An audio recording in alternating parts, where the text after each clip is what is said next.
Starting lineups for tonight's game, very different for the San Francisco Giants as Roger Craig tries to get his slump-ridden team turned around. They've lost 4 in a row, their longest losing streak of the year, a 5-year losing streak.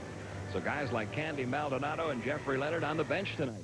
Eddie Milner will lead off and play center. Will Clark will bat second at first base. Mike ALDRETE gets the start in left field. He'll bat third. Chili Davis moves over to right field, batting in the cleanup spot. Chris Spire will be at third base, batting fifth. Bob Brenly does the catching tonight. He'll hit sixth. And the lower third of the order has Robbie Thompson at second, Matt Williams at short, and the pitcher Mike LaCoss with a record of 6-3. No record this year, 7-6 lifetime against Atlanta.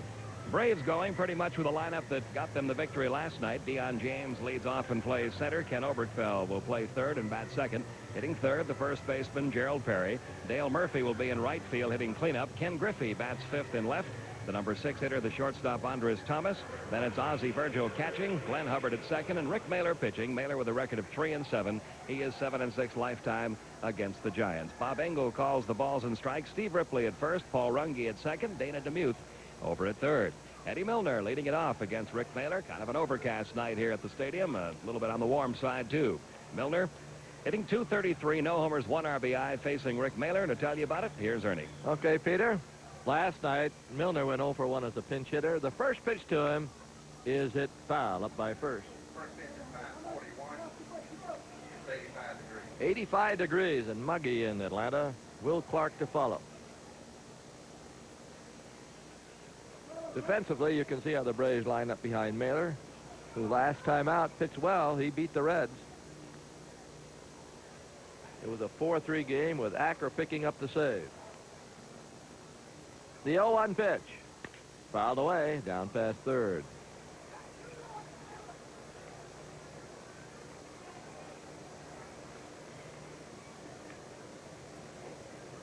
Atlanta won last night 7-2. Alexander went the route. 2 straight starts. He's pitched 9 innings. He's 3-1. Downs as a loser, 5-3. Clark homered for them, and Griffey and Virgil homered for Atlanta. Milner broke his bat. He hasn't been back that long from drug rehab. Used to play with the Reds.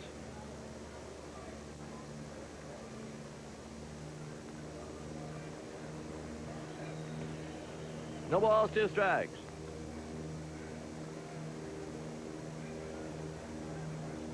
The curve is wasted.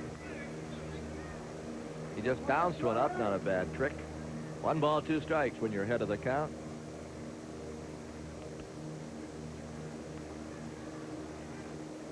Chuck Tanner's had a lot of confidence in Rick Mahler. He's giving him every opportunity this year.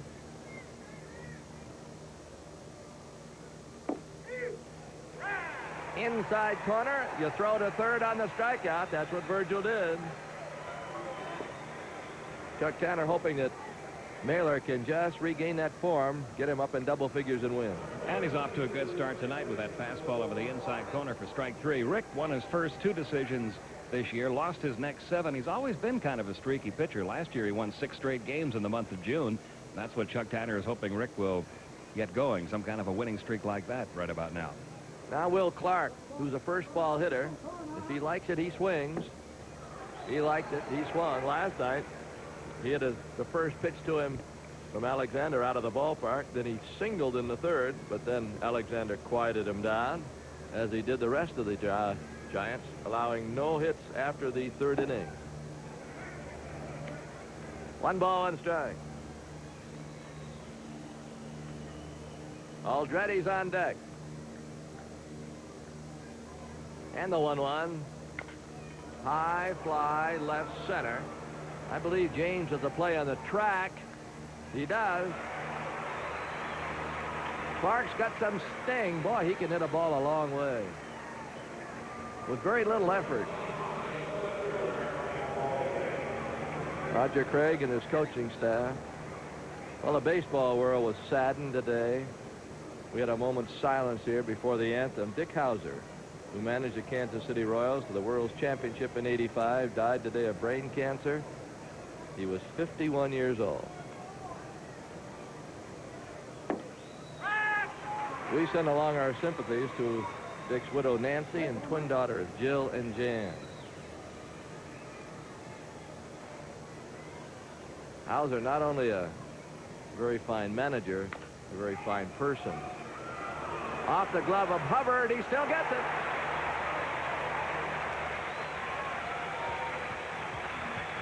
We'll take another look at that as we go out. This is a curveball. Hit in the hole, and Hubbard knocked it down, knows that ALDRETE has just average speed, and gets him by a couple of steps.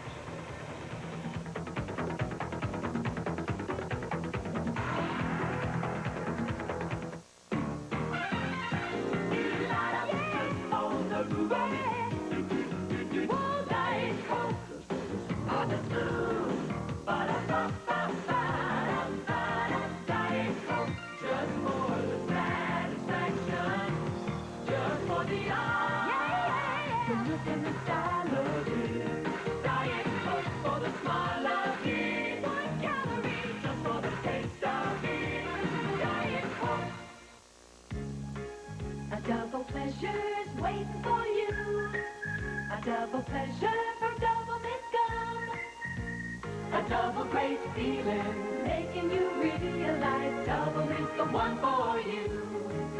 Double fresh, double smooth, double delicious to chew. A double pleasure's waiting for you. Double Mint Gum. A double pleasure's waiting for you.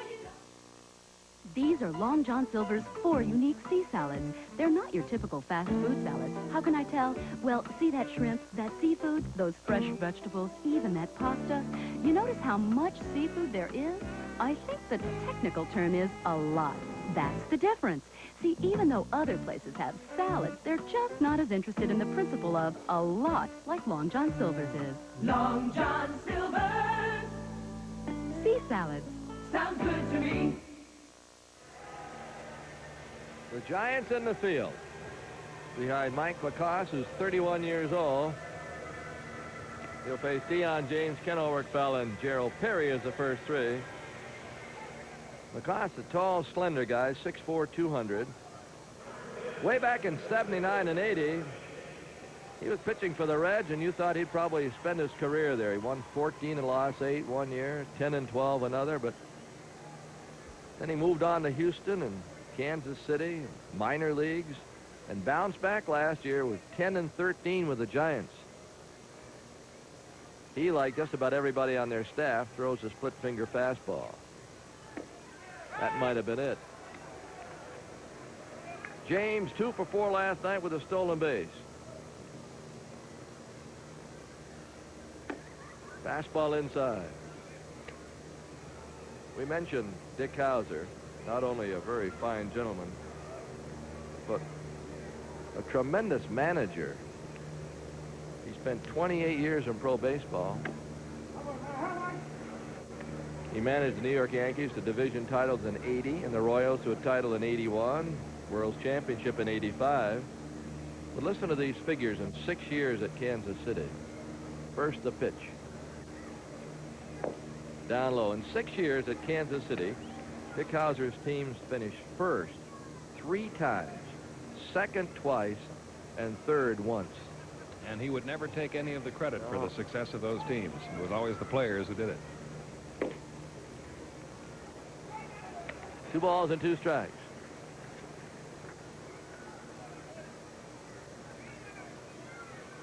OBERKFELD on deck.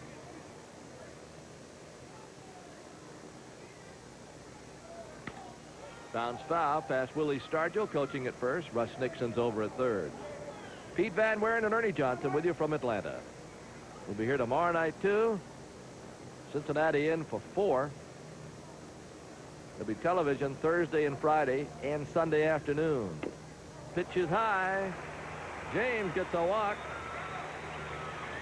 Oh, he's got a good eye, which is a prerequisite of being a good leadoff batter.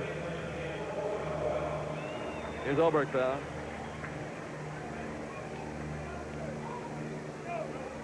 James has walked now 35 times. Only Murphy has walked more. No, Hubbard has also walked more. He's walked 42 times. Murphy's trying to extend a 13-game hitting streak.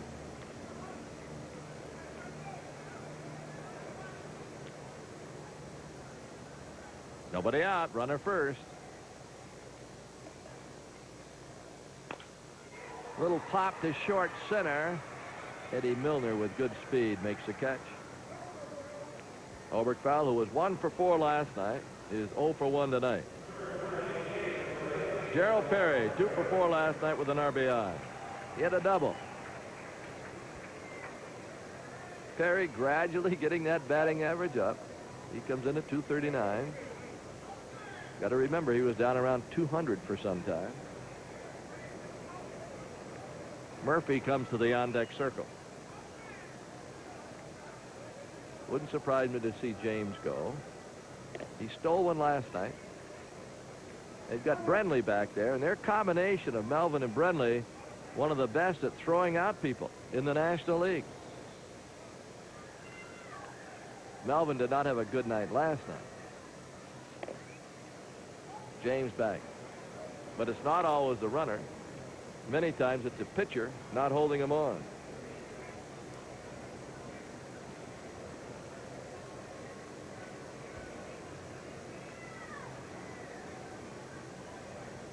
They pitch out. That was close. James going back without the slide just made it. Giants pitching out on the very first pitch to the hitter Perry. James had taken a step towards second, but he was able to put the brakes on and get back.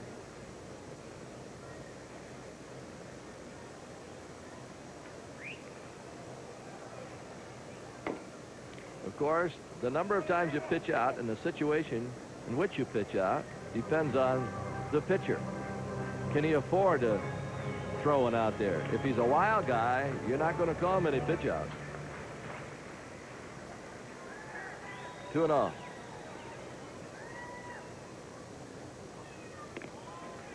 He might have been moving that time. David Palmer pitches tomorrow night against little Guy Hoffman, who beat the Braves in Cincinnati for one of their wins. Fouled away. Lifetime against the Giants. Perry's batting .390. As we got a fan picking up a souvenir. It's an early start tonight. Fans will be coming in right through the first few innings. And if we get over 13,000, pitch is low, we could reach the 500,000 mark. The Braves come in at 487,571. There's only 2 teams other than the Braves below 500,000 in attendance right now. It's the Expos and the Pirates. But the Braves with a chance to go over it tonight. There goes the runner. That is ball 4. And the Braves have runners at first and second for Murphy. 2 walks. Walk as good as a hit. Murphy at .325. 19 homers, 43 RBI. Had a single and an RBI last night. The best hitting streak this year in the National League has been 19. That was Terry Pendleton before it was snapped. Murphy's been so consistent this year. Each month he's batted over 300. Pitches high. LaCoss all over the place right now. Murph's longest batting streak of his career was a 15-game streak back in 1985, so he's approaching that figure.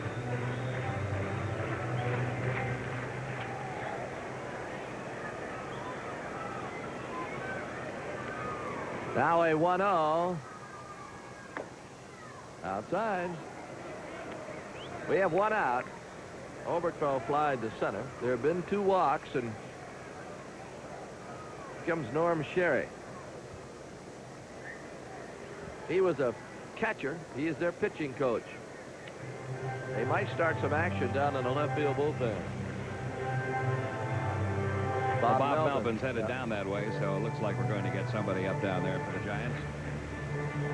While that conversation goes on, we often talk the week of the free agent draft about who the Braves have drafted and give you some of the names of some of the more familiar players. Let's update you on one of them, Scott Bolke, the outfielder from the University of Georgia. He signed right away with the Braves, was assigned to their Durham Farm Club. That's pretty good baseball. You're talking a high Class A in the Carolina League. And in his first 4 games, he's batting .286. Has a double, a couple RBIs, off to a good start for the Durham Bulls. All right. Braves drafted about 50. Strike call. Just because you draft 50, of course, they will tell you that that doesn't necessarily mean you're going to sign them all. The youngsters have decisions to make as to whether they will play pro ball right now or go on to college. That's a decision for the high schoolers. 2 balls, 1 strike. Pitch to Murphy. Low. Boy, he's nibbling out there. 3 balls and 1 strike. I don't blame him. Griffey's on deck.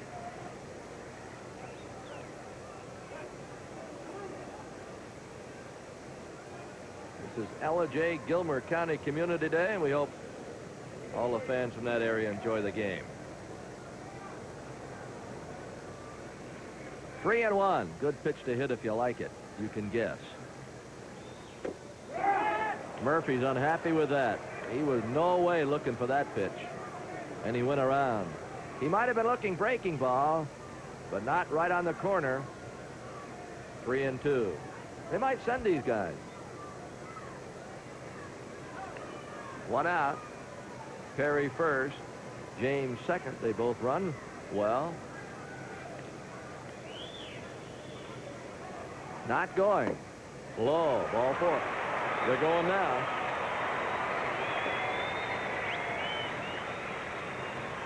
Three walks. Bases loaded for Ken Griffey.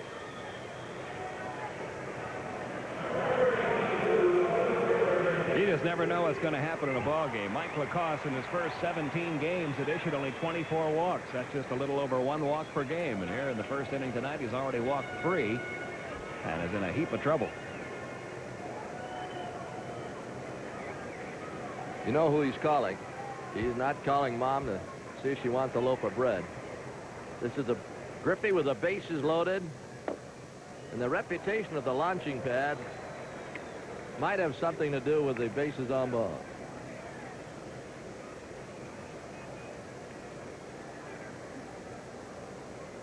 Randy Bacchus getting up in the Giants bullpen.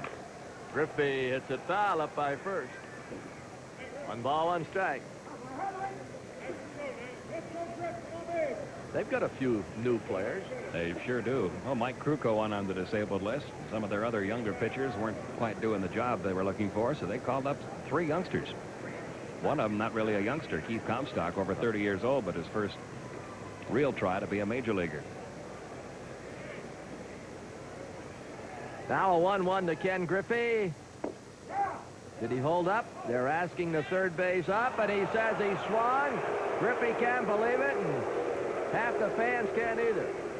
Dana DeMuth said he swung. We'll let you judge. Take a second look. Pitch was low. Well, that was close. I don't know. From that angle, it looks like he did go. Yep. Dana DeMuth was right from that angle.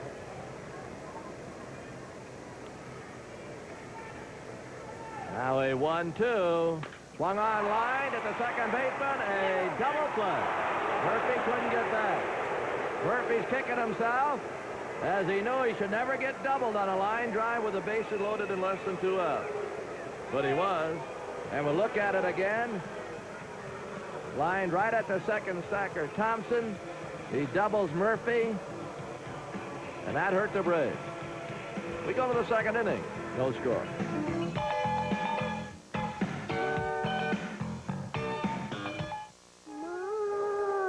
Even with all you do to keep your family healthy, you may be overlooking something that could cause illness. Roaches, now proven to carry at least 6 known diseases. Call Orkin, because Orkin has protected more homes from disease-carrying pests than anyone on Earth. That's why they're #1. And they'll make your home safe from pests or your money back. Call Orkin today. For pests, they just might be all the protection you'll ever need. This is my lava machine. And this is my lava machine. New lava liquid. In 30 years of working with my hands, I've never used a hand cleaner like it. Power of pumice in a liquid. Feel it, powering away dirt, grease, just about anything. Powering hands clean. I'm Roger Gustin. Friend, when I talk power, I know what I'm talking about. Lava, new liquid and traditional bar. Powers hands clean. This is just a flat old tater chip. It's just flat. It's just tater. It's just an old chip, but not this. Is a new Cajun spice ruffle potato chip. Look at them ridges full of cayenne pepper, onion, garlic, paprika. Oh, this is Cajun spice. Ain't nothing flat about it. Try new Cajun Spice Ruffles brand potato chips with a feisty, spicy bite in every crunch. It's the new taste that won't leave you flat. Oh, boy, they want them, I guarantee. We're going to the second inning. Chili Davis will lead it off. He'll be followed by Chris Spire, then Bob Brenly.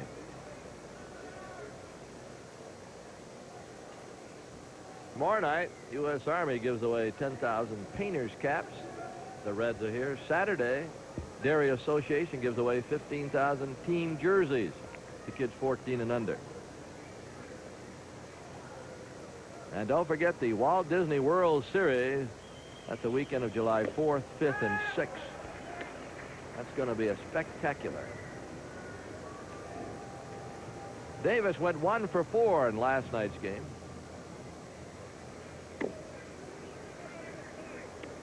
One ball, one strike. The Braves are 3-5 with San Francisco this year. Last year they were 7-11.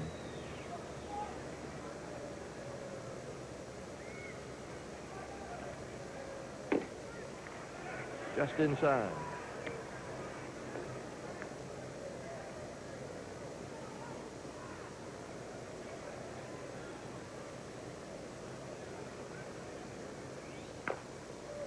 Hit to the mound. Mahler should still throw him out. And he does. Davis went 0 for 3 last night. It was Spire who went 1 for 4. He's next. And that ground out to the mound. Chili Davis really in a fairly long slump. He's now hitless in his last 20 at-bats. It's unusual for him, too, because he's a switch hitter and makes contact just about all the time. Now Spire. He's been a surprise, very pleasant surprise for the Giants, with 6 homers and 21 RBIs. 2 of the homers grand slams. Pretty good way to pick up your RBI column. No score in the second. Strike. Hard work has really paid off for Chris Spire. He's really a conditioning nut. You can walk into the clubhouse almost any time of the day, and there he'll be working on the weights. Blowing away. I believe he's 37. Having one of his most productive power years of his entire career right now. Foul, straight back. Talk with Ron Fairley, who does the Giant games. He agrees with many of the baseball players and managers and some broadcasters that the ball has got to be a little bit livelier than it has been in the past. Down the right field line, Murphy grabs it. Had a little problem. He got his glasses down in time.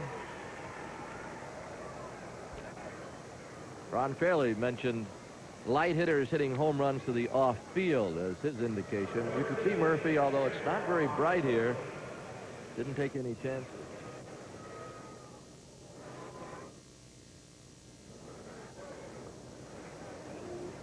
Up. Ron Fairley. Very fine major league player for years. I think he played 15 to 17 years. Bob Brenly. Ron says he can run just as well now as he ever could when he played. Couldn't run a lick. Not a bit. Couldn't run a lick. 1 ball, 1 strike.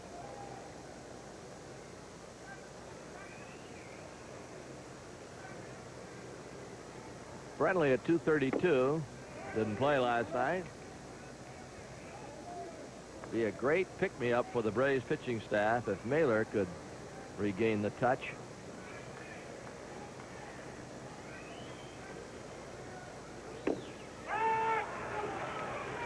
Last night, Alexander was something. There's sometimes a pitcher might hold up a bit, getting hammered early, but he just got back to business and really pitched well after that first inning.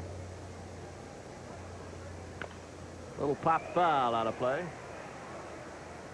Young pitchers could really learn a lesson watching Doyle Alexander. He admitted after the game last night that in the first inning, after the first two hitters had gotten a single and a home run, he didn't know how long he was going to be around. But he didn't change the way he pitched. He just kept throwing strikes because that's the way he pitches. And he said if it's going to happen to you, if you're going to get hit hard, it's going to happen to you. But it didn't happen to him the rest of the night. Oberkfeld without number 3. Friendly thrown out as Obi moves to his left. We go to the bottom of the second. Still the same. No score. 2.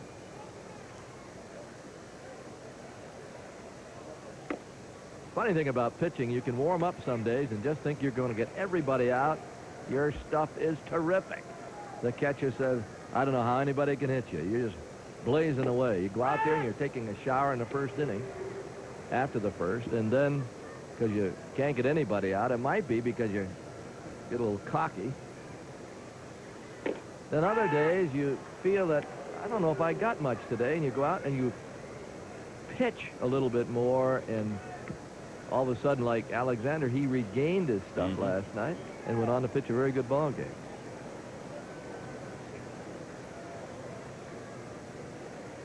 In the major leagues, boy, when they say pitcher, that's what they mean. They don't mean thrower. That's what Roger Craig pointed out after last night's game, talking about Alexander. Yeah.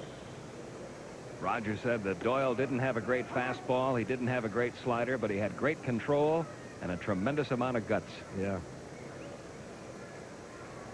2 balls, 2 strikes. Foul away. Courage, guts, if you will. I mean, that's an ingredient sometimes it's hard to determine in a youngster, but until he competes against people just as good as he is. 2-2. Swing a miss. He struck him out. That's the book on Andres Thomas. When you get 2 strikes on him, trying to get him to swing at something out of the strike zone. Look where that pitch was, right up around his chin. But he will chase one out of the strike zone. He's not a real disciplined hitter yet. Virgil homered here last night. He hit it to center field. He's already bettered last year's homer total. Curveball in there. 0-1. Bob Engel's a good umpire. He's calling the balls and strikes. I'm inclined to think he's a pitcher's umpire. He swung at that. Went more than halfway, 0-2. One thing different about Bob Engel, he doesn't use the same call for every strike like most umpires do. He's got about 50 different ways of calling a strike, including a little dance step he does every now and then. He and Fred Brocklander. Right. Yeah. Well, it gets boring calling it the same way. Sure. 1 ball, 2 strikes. Hubbard's on deck. We have no score.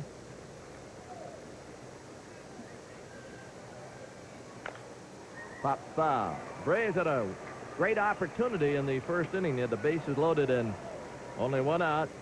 Griffey hit a line drive at the second baseman, and Murphy was doubled off first. LaCoss walked 3 in the very first. Didn't get hurt.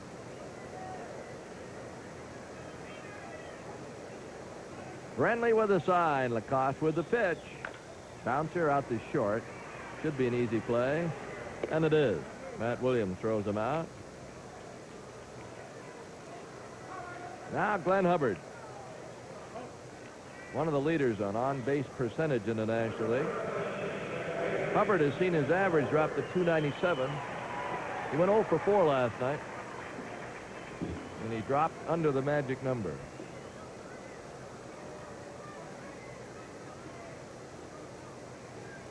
Little sidearm pitch hit the short. Going to be a very easy second inning. We go to the third with no score. The Braves Fun Book, a book of games, puzzles, and trivia, is one of the items you can find in the Braves Clubhouse collection. To order your catalog today, send your name, address, and $1 to Braves Catalog, Post Office Box 4006, Atlanta, Georgia 30302. Curve is high from Mahler. It's the top of the third. Thompson, the batter.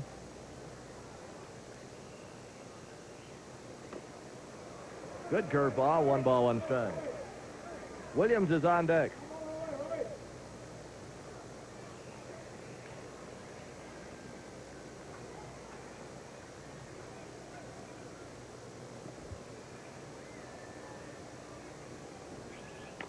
Bouncer toward deep short. Thomas glides in and throws him out. Well, on our ticker today, we heard that arbitrator George Nicola, we believe that's how you pronounce it, caused a little stir. He said that the San Diego Padres improperly released pitcher Lamar Hoyt, and he reduced Commissioner Peter Uberoff's suspension of the pitcher from 1 year to 60 days. He said it was for disciplinary action. Joan Kroc, who might be forced to pay the remaining $3.2 million of his contract, said the club would not reinstate him. That is Lamar Hoyt. He's had some drug problems, and also, as they mentioned in the release, the taking of Valium and painkiller pills across the border from Mexico. That's going to cause a lot of talk. It will. A lot of controversy. On the outside corner, fastball.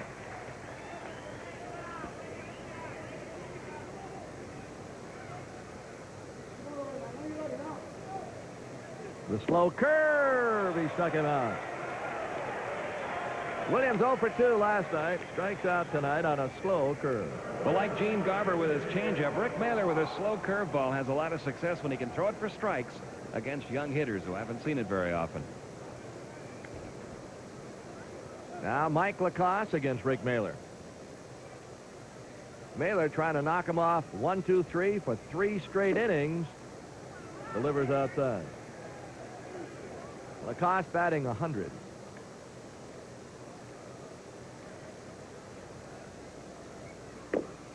Strike on the outside corner. 1 ball, 1 strike.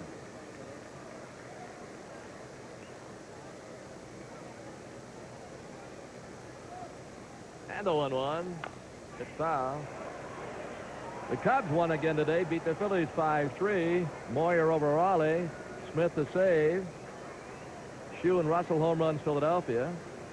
Fernando Valenzuela having problems again, but he is winning right now. Curve outside. They're in the bottom of the 7th at San Diego. It's 7-5 Dodgers. Valenzuela against Whitson.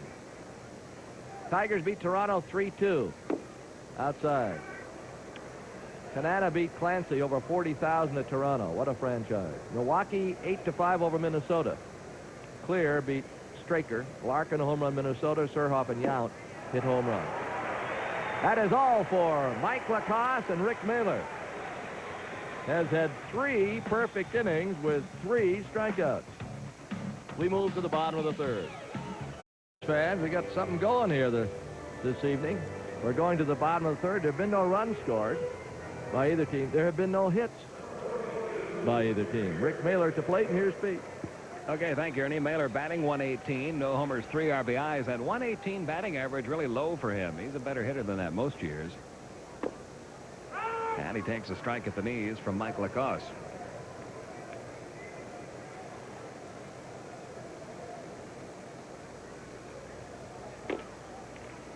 A ball and a strike now on Mahler. Deion James will follow, and then Ken Oberkfeld.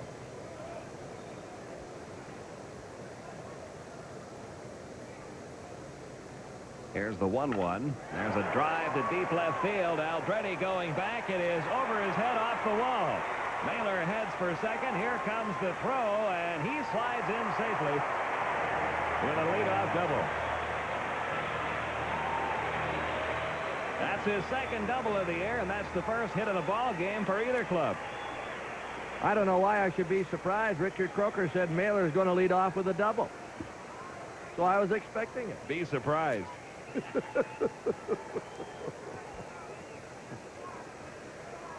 Hit that ball hard. Got into second ahead of the throw. Now James will try to pull it to get Mahler over to third. Dion walked in the first inning, one of 3 first-inning walks issued by Mike LaCoss. Did not pull the ball. Instead, a fly ball to left field. ALDRETE there to make the catch, and Mahler has to hold at second base. Though the runner is still at second with 1 out, and Ken Oberkefeld will step in. Oberkefeld hit a fly ball to center field in the first inning.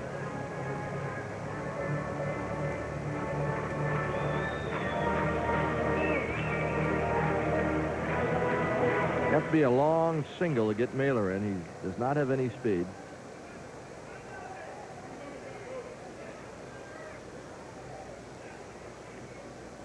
LaCoss checking Mahler. Now the pitch to Oberkefeld. Misses up high. Ball 1.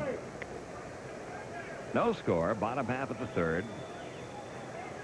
Braves and the Giants meeting for the 9th time this year. Giants have won 5. The Braves 3 in the season series thus far.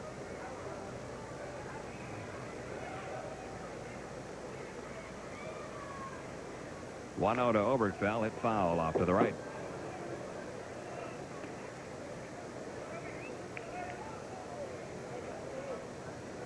Braves again trying to win one to get back to the 500 mark. They've been bouncing up and down above and below that 500 mark for a little over a month now.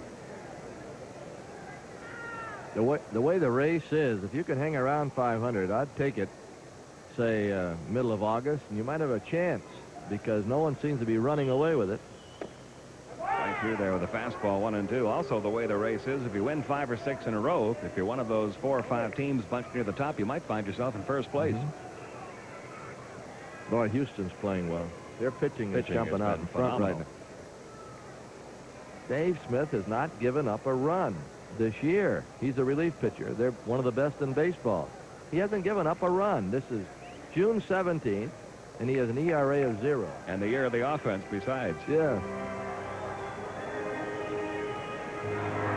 2-2 the count now on Oberkefeld.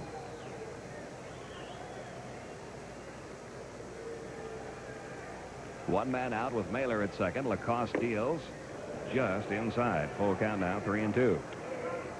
Gerald Perry on deck.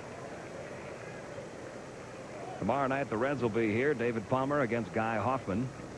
7:35 airtime tomorrow night and Friday night.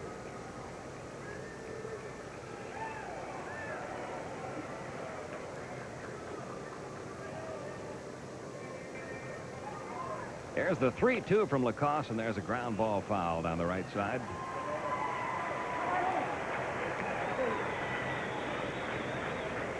LaCoss began the year in the starting rotation, and then he was taken out of the rotation for a while.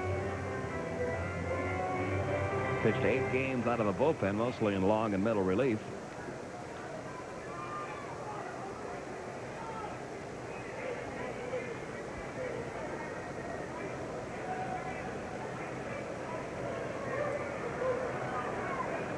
Working quite deliberately with that runner in scoring position. Another 3-2 pitch on the way to Oberkefeld. A fly ball left center again. ALDRETE comes over. And there are 2 outs. Mahler still at second. That'll bring up Gerald Perry, who drew a walk back in the first.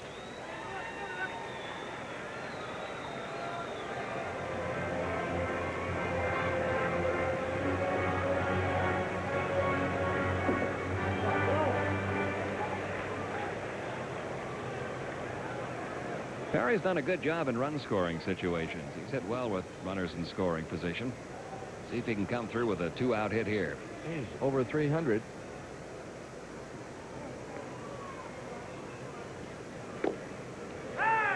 outside corner, 0-1. There you see what he's done lately.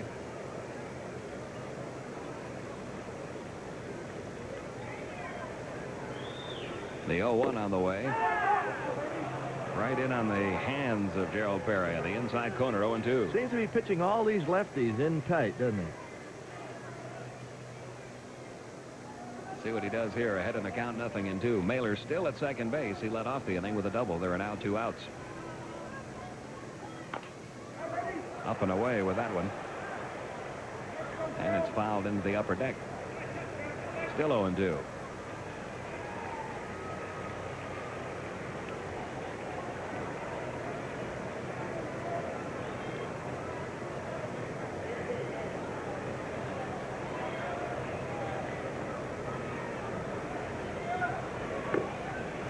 That missed low. A ball and 2 strikes.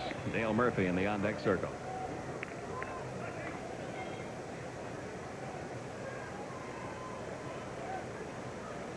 We are scoreless, bottom half of the 3rd inning. Little different grip. Another fly ball to left field. Mike ALDRETE handles all 3 putouts as the Braves waste a leadoff double. Nothing doing for Atlanta in the bottom of the 3rd, and we played 3 in Atlanta, and we're still scoreless.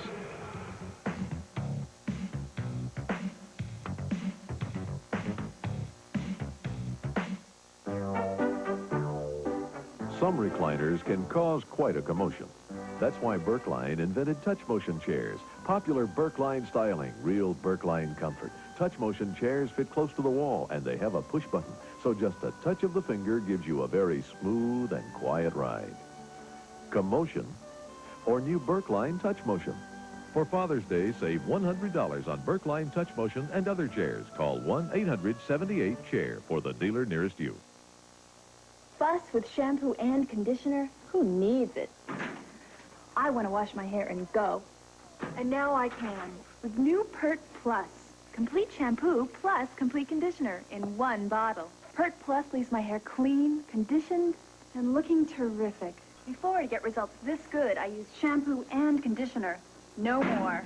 Now, with Pert Plus, I just wash and go. New Pert Plus. Shampoo plus complete conditioner in one. I used to be scared of the dark because of roaches. Then I got the Decon Indoor Fogger. It solved that problem fast. You just set it off and leave. Kills bugs automatically. The Decon Indoor Fogger finds bugs and kills them forever. Decon. You may think you've killed all the fleas, but what about their eggs? You can't see them, but flea eggs are everywhere. You need Decon Flea Kill Fogger. It kills fleas and hatching eggs. Decon Flea Kill Fogger kills the fleas, kills the hatching eggs. Decon. All right, there's the grip of the split finger fastball by LaCoss. Now, we picked that up. It was good camera work. Tom Smith got that picture right away, and he could deke you, though. He could go to his stretch position and change that. You wouldn't think that he would ever just hold it that way because the third base coach would pick it up and flash the sign, but on that particular case, he did have it in that grip, and that's what he threw for the pitch. We go to the top half of the 4th inning. Still no score. Rick Mahler's retired all 9 men he's faced, and he'll be back to the top of the order now. Eddie Milner, Will Clark, and Mike ALDRETE. Milner looked at a 3rd strike his first time up.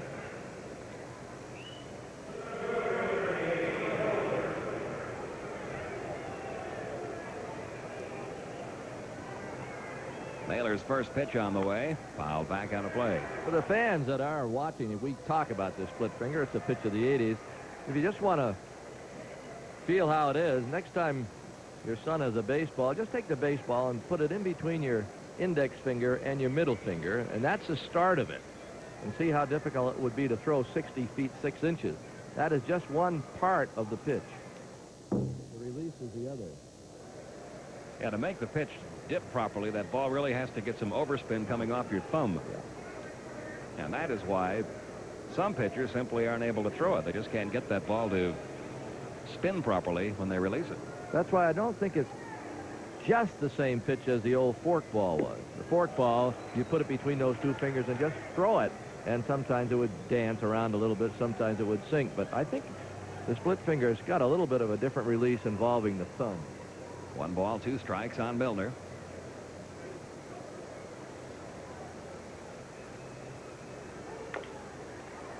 Mahler will handle this one, and he's retired 10 straight.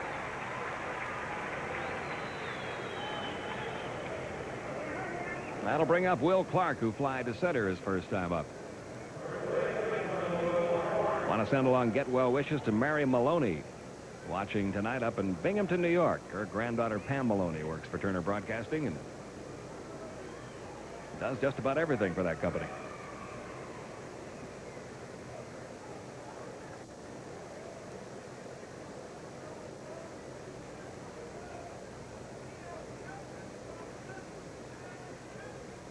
Will Clark, who loves the first pitch. Binghamton used to have a team in the old Eastern League. That was where I first broadcast. Yeah. The old Binghamton Triplets in the Eastern League. Mahler wastes one up and away. A ball, no strikes. That might have been a knuckler. He'll throw one now and then. Now the 1-0 out of play. Will Clark, a very impressive hitter. Last night he got his 2 hits, one off a fastball, one off a changeup, both on the first pitch. He waited very nicely on the changeup, hit his home run. Next time up, he got a fastball on the first pitch and drilled that one into center field for a base hit.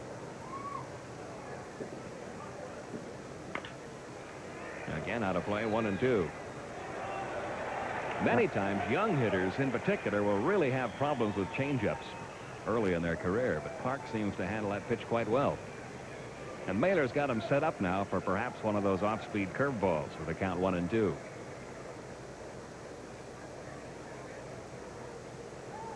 Nope, he threw him a fastball and missed inside. 2-2. The changeup, I believe, for a pitcher is one of the most important pitches he can learn, and for the batter, it's learning to hit a changeup.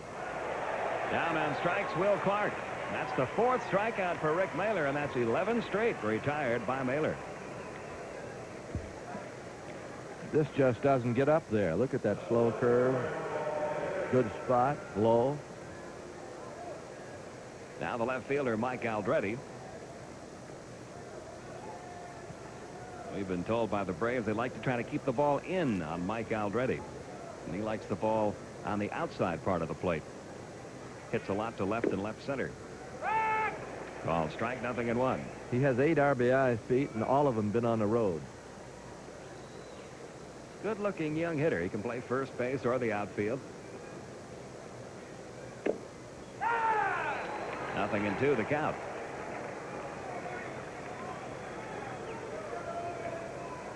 This is only the 17th game ALDRETE has started. And in the games that he's started, he's hitting .367.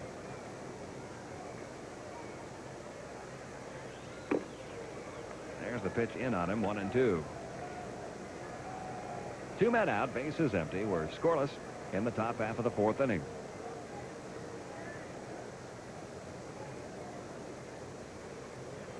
In again. Foul back.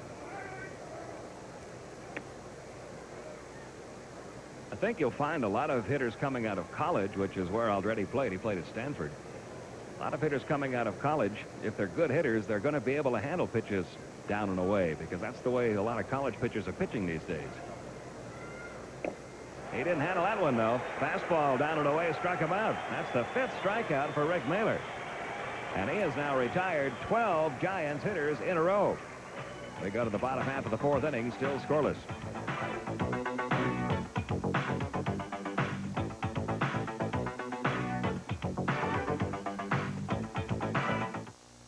Look what they've done to my oatmeal. Look what they've done to oatmeal.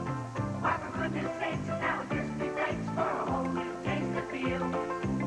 Look what they've done to oatmeal. New Oatmeal Raisin Crisp. Big, crispy flakes made with real oatmeal, raisins, and bits of almonds. And that's what we've done to oatmeal. Look what they've done to oatmeal.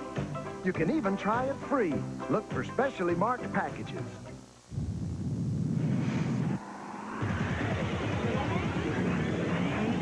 If you got an itch, scratch it.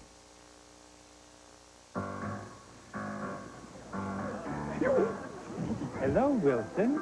Some party. Some pool, and the water is so sparkling, blue, clear, and mine is so dull. My pool stays beautiful with BioGuard, and no problems. Not with BioGuard. You even get free water analysis.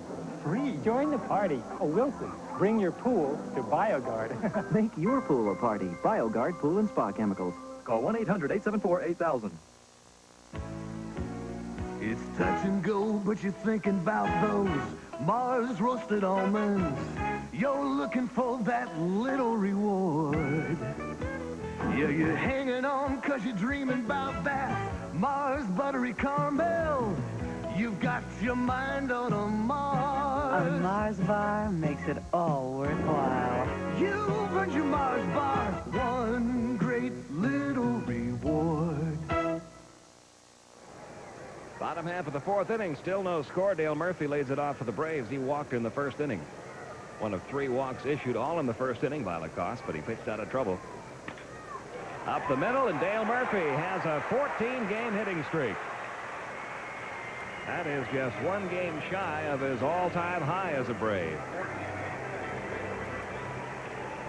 Going back even further, he's hit safely now in 24 of his last 25 ball games.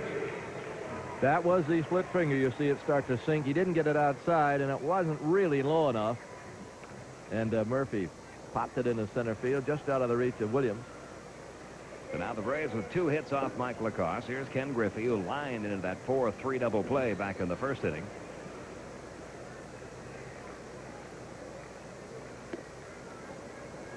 You know, you can stop anywhere you want in your stretch position. LaCoss has a little bit of a different pause. He finishes rather high, doesn't come down around the waist. Just as long as you stop. The umpire doesn't care where. Downstairs to Griffey, ball 1. Some of the Braves talking before the game about how many balks are being called by National League umpires this year and how they feel that's leading to the high stolen base totals around the league. Pitchers aren't able to get away with that move. Runners are able to get a much better jump off most pitchers. There's a drive to right center field. Chili Davis on the run, can't get it. All the way to the wall. Murphy will head for third. He'll stop there. And Griffey down at second with a stand-up double. Murphy had to hold up before he got to second base to see if the ball would be caught. For Ken Griffey, double number 14 of the season.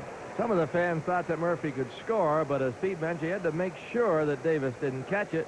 And Russ Nixon is never going to let the first out be made at third or home. It's the same situation. Never make the first out at home or at third. So now the Braves in good shape at second and third. Nobody out. And Andres Thomas, the batter, he was a strikeout victim his first time. The infield in at first and third, about halfway at second and short for the Giants. And LaCoss deals a strike to Thomas, 0-1. Murphy would have been out if they ever tried to wave him because the relay was good. Now the 0-1 coming. Grounded toward short. The runners are going to have to hold. Williams on to first for out number 1.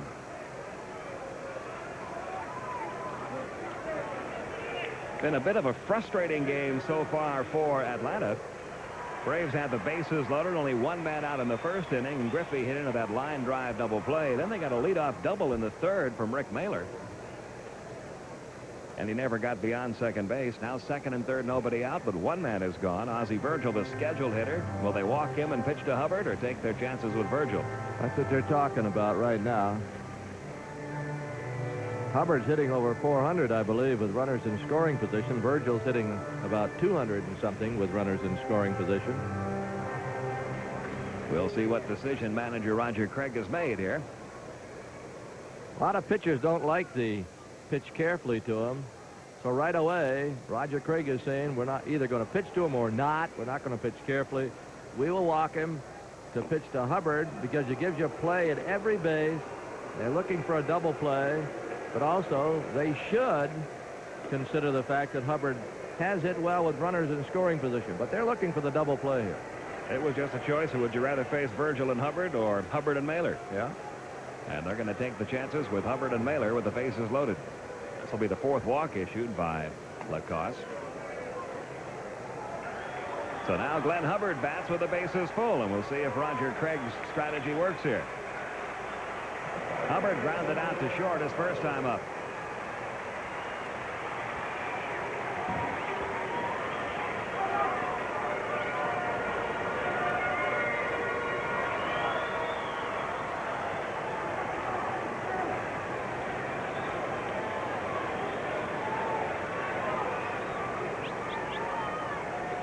Infield double play depth. Spire could come home with the ball from third. Strike call to Glenn Hubbard. Hitless in his last 12 at bats, so he's due.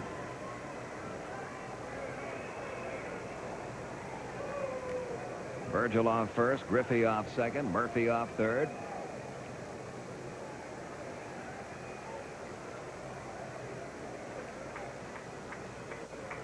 Braves trying to break the scoreless tie here in the bottom half of the 4th inning.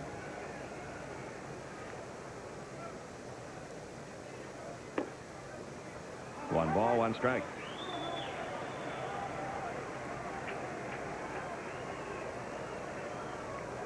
Hubbard, 432 with runners in scoring position, 17 RBI.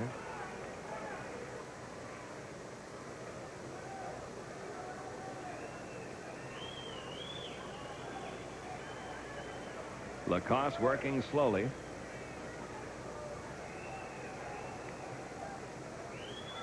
Here's the 1-1. Right to the pitcher, and another double play. How do you like that? The Braves had another bases loaded 1-out situation, and LaCoss gets out of it with another line drive double play. The Braves have left 5 men on over the first 4 innings, and all 5 of them have been left either at second or third. We go to the 5th inning. Still no score.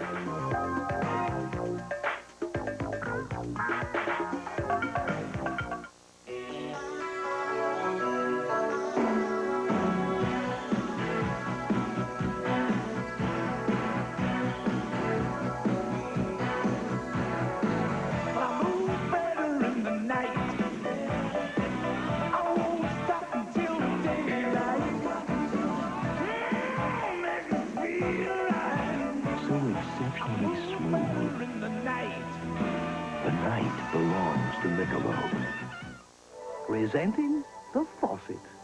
Funny thing about faucets, you might think they're all the same until you look into a Price Vista faucet. Price Vista faucets are, in a word, fabulous. Since they have a heart of solid brass, the fact is they hold up better and longer. No fooling. Nice, too. They're affordable. So when you're faced with getting a faucet, get a Price Vista, the fabulous faucet with the funny name.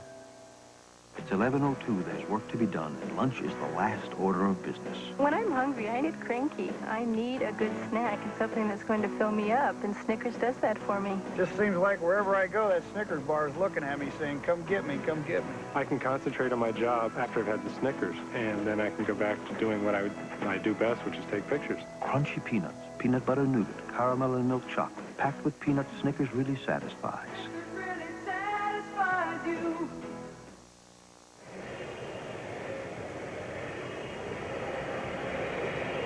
All right, here are the starting times of the games on the Walt Disney World Series weekend. The pregame show featuring 1,500 to 1,600 people will take place an hour before those starting times. We look for you here at the stadium. It's going to be a lot of fun. Also, we're going to have a fireworks display on Friday night, on July 3rd this year. I want to remind you, too, on those dates, July 4th, 5th, and 6th, gates will be opening a little bit earlier. So plan to be here, I'll say 2 hours to an hour and a half before game time to get settled for the big Disney show, followed by the game. Chili Davis leads off the 5th in a scoreless contest. Davis thrown out pitcher to first his first time up. Rick Mahler's retired all 12 Giants hitters he's faced. Davis trying to battle his way out of an 0 for 20 slump. You don't very often see Chili hitting that low, 248.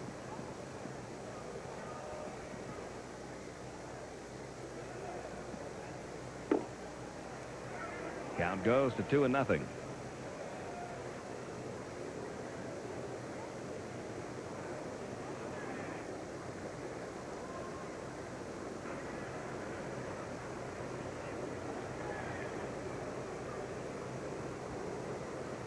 Davis, Spire, and Brindley due up here in the 5th inning. Oberkefeld in foul territory, called off now by Andres Thomas, and that is 13 in a row set down by Rick Mahler. 1 out in the 5th inning. Chris Spire, the batter. Spire fly to right. He's been playing third base in the absence of Chris Brown, who suffered a broken jaw. Brown had a quote in this morning's newspaper that I don't quite understand. He said when he broke the jaw, he's never been in as much pain in his life. He said it was totally numb. Well, I thought if it was totally numb, you couldn't feel a thing.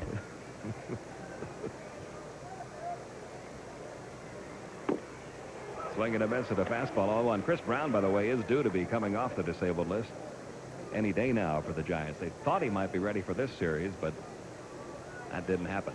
He's been wired shut for quite a while. Here's the 0-1. Ground ball to first. Gerald Perry handles this one. And so far, Rick Mahler making this look awfully easy. 14 straight retired by Mahler. And really no difficult chances in the game yet. Bob Brindley 0 for 1. He grounded out to third. Back in the second.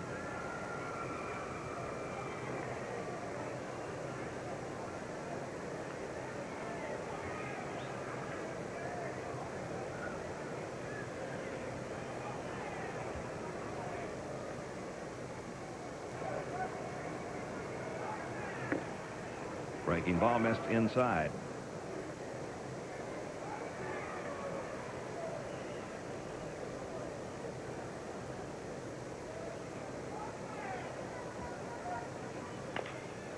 Deep to left field. Griffey goes back, looks up, and this one's gone. The Giants have taken a 1-0 lead. Bob Brindley, who has had so many good ball games in this ballpark, jumped on a 1-0 Rick Mahler pitch for his 3rd homer of the year.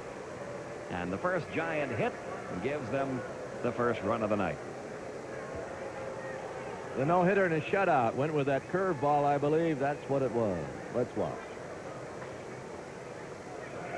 Yes, it was a high curve. He hit it right down over the 330 mark. Now Robbie Thompson, who grounded out to short his first time, and there's a liner caught by Oberkefeld to end the inning. But the no-hitter ends after Mahler retired 14 straight, and the hit that breaks it up gives the Giants a 1-0 lead as we go to the bottom of the 5th.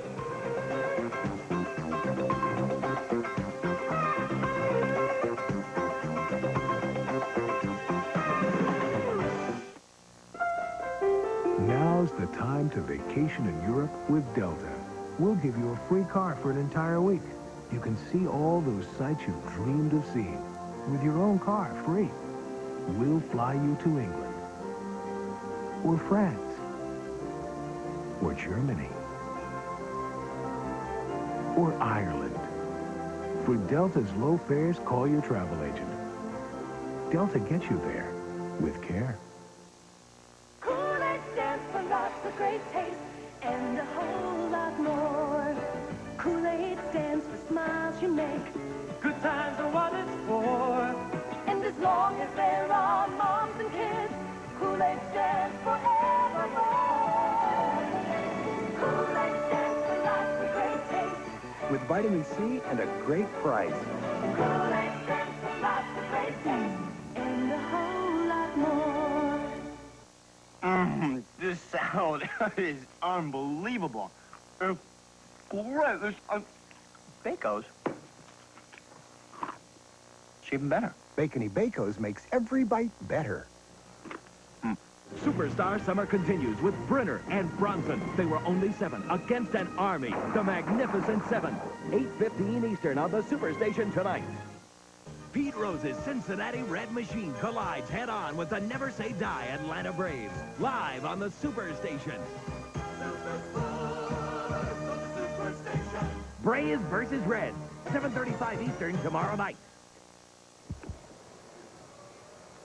Now we go to the bottom half of the fifth inning. Bob Brumley ruined the shutout, the no-hitter, the perfect game of Rick Mahler by homering just inside the foul pole down the left field line, and the Giants have the 1-0 lead. Mike LaCoss has been in plenty of hot water, but he's come out clean. In the first inning, bases loaded, 1 out. Griffey lined the ball at the second baseman, turns it into a double play. And last inning with the bases loaded, 1 out. After the Braves opened the inning with a single and a double, Glenn Hubbard lined right back to LaCoss, who turned it into a double play. Here's Rick Mahler. And he takes down low, ball 1. Skip Carey, John Sterling with you now from the stadium. And the Braves try to battle back from a 1-0 deficit. That's Matt Williams throwing out Mahler, 1 away.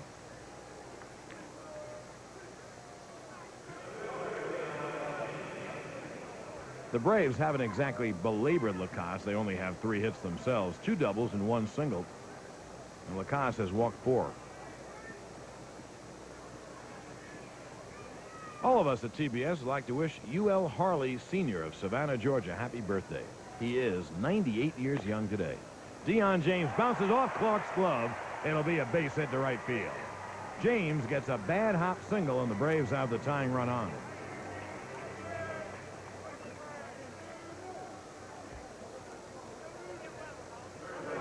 Clark right in front of that ball, and it hits something between the edge of the grass and the dirt, kind of like a pebble, and bounced right over his shoulder.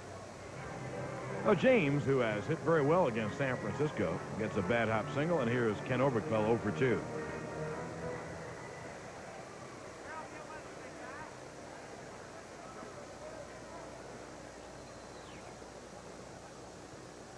Little toss over there, but James is back.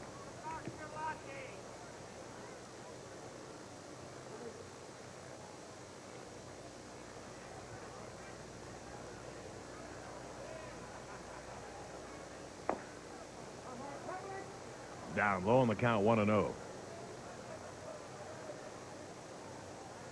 Mike LaCoss was on baseball's junk pile a couple of years ago, invited by the Giants to spring training, non-roster player. Taught the split finger fastball by Roger Craig, and his career has really revived.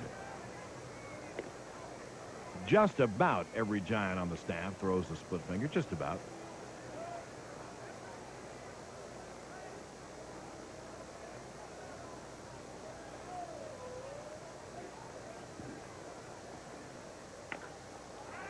That's fouled at the plate, so the count 1-1.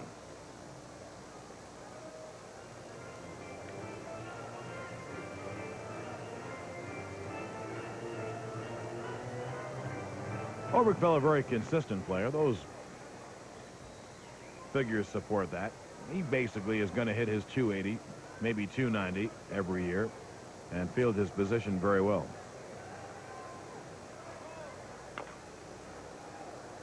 That's bounced foul up the first baseline, so Oberkfeld behind on the count, 1-2.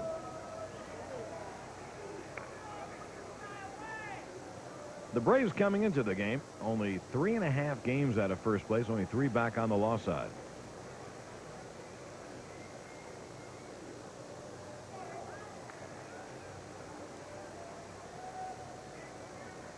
The Giants only a game and a half back. Houston a half game back. The Reds are still in first place. They play the Astros tonight and then come into Atlanta for a 4-game series beginning tomorrow evening.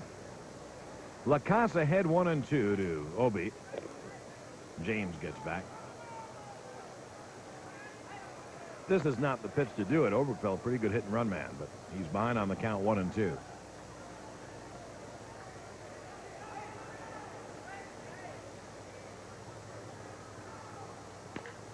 Hit hard, base hit right field.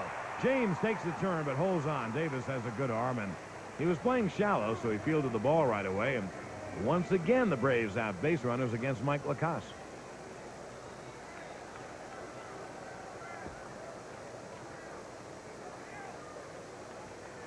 Looked like either a breaking ball or a split finger. We couldn't really tell, but sharply hit nonetheless. Well, the Braves have first and second, 1 out. And here's Gerald Perry. Perry, like Glenn Hubbard, has hit very well with men in scoring position. 15 for 46 this year. That's an average of 326. And for whatever reason, really hits Giants pitching. Bounced weakly. Let's see if they can get 2. Yes. Double play, 6-4-3. And once again, Mike LaCoss pitches out of trouble with men on base. No runs on 2 hits. The Braves leave 1. And on Bob Brenly's home run, at the end of 5, the Giants lead it 1-0.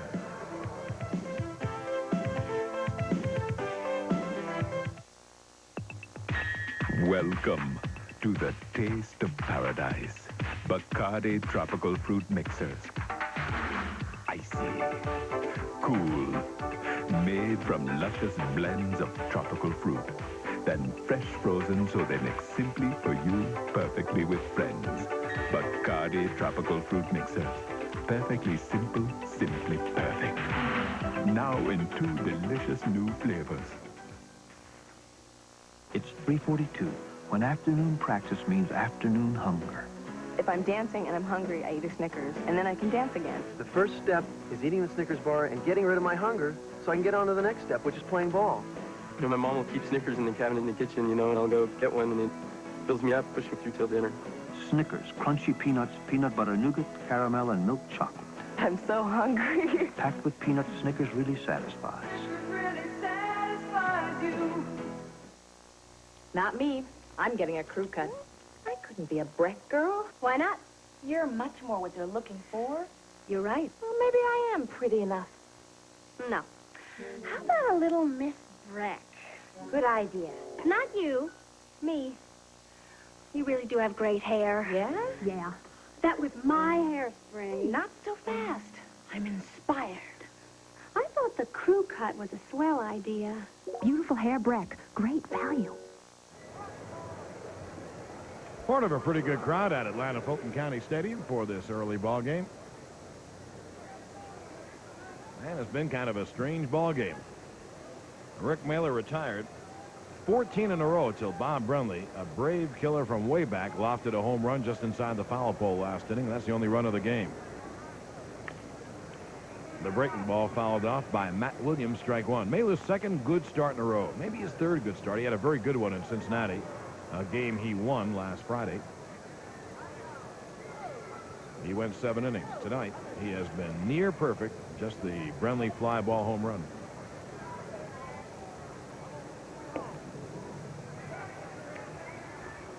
That pitch down low. Another count 1-1.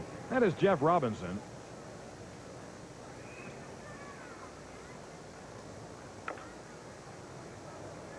Andres Thomas off balance. Throws out. Williams one away. Do you think it would change the luck if we told the blind snake and blind rabbit joke? Oh, I can't wait for you to tell that. This blind snake and this blind rabbit were making their way through the jungle, and they bumped head to head against one another, and they both apologized to the other, saying, "I'm sorry, but I can't see." And the rabbit said, "Well, I wish you would do me a favor and sort of check me out, tell me what I am." Mike LaCoss, the pitcher, is up, and the pitch is outside, ball 1. And so the snake checked him over and said, "Well, you said you've got a lot of fur, and you've got 4 legs and big long ears." He said, "I think you're a rabbit." The rabbit said, "Well, thank you very much." And the snake said, "Would you do the same for me?" And 2-0. The rabbit said, "Of course," and he checked him out, and he said, "Well, you're sort of clammy and reptilian, and you have a forked tongue. You must be a television producer."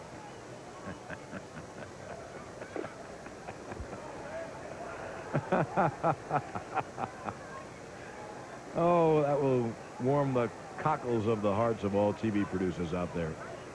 That presupposes that television producers have hearts. And, of course, there are very few people who want warm cockles. There's a strike to LaCoss, and the count 3-1. So Jeff Robinson warming up just in case LaCoss runs into trouble in the bottom half of the 6th. There's a strike, and the count 3-2. LaCoss has been in trouble throughout. The Braves haven't been able to close the deal. Bob Brenly's home run has given the Giants a 1-0 lead. That is corked to left center field. Griffey on the track runs it down 2 away.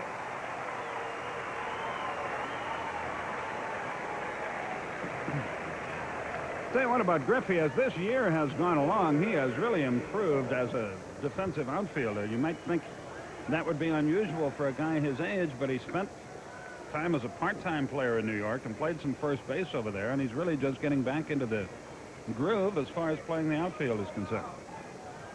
And he really has become a better hitter. I mean, he's always been a good line drive hitter, but Griffey now just turns on the ball more and has more power. And that has happened to a lot of Major League ball players. As they get up in years, they actually learn how to handle pitches, hit home runs. Here's Eddie Milner with 2 outs. I mean, Rick Mahler has been absolutely perfect, except for one batter. And that one batter could cost him the game. 2-way here in the Giants' 6th.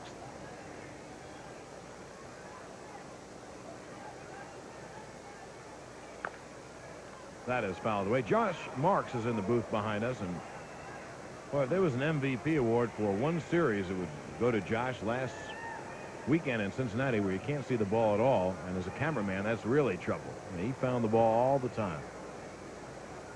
Terrific.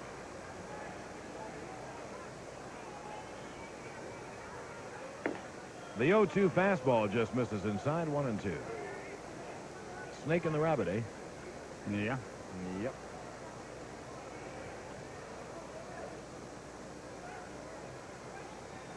Probably means we'll have to go to another meeting. But fouled away.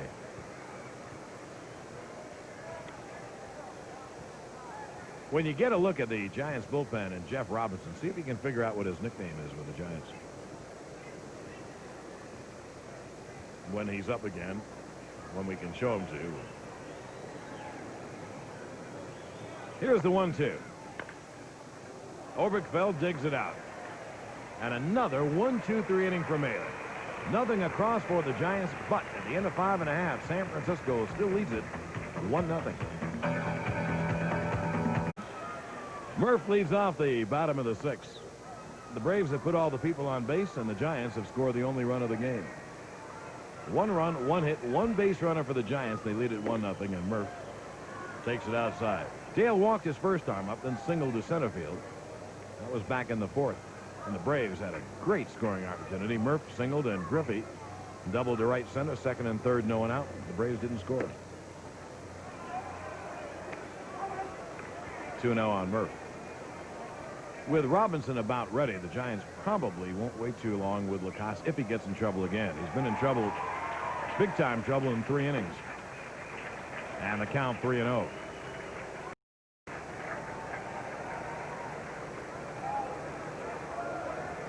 If he throws to Dale's liking, you can almost bet that Murph has the green light here. Except betting is illegal in Georgia. And pretty much elsewhere. Not in Alabama. Taking 3-1.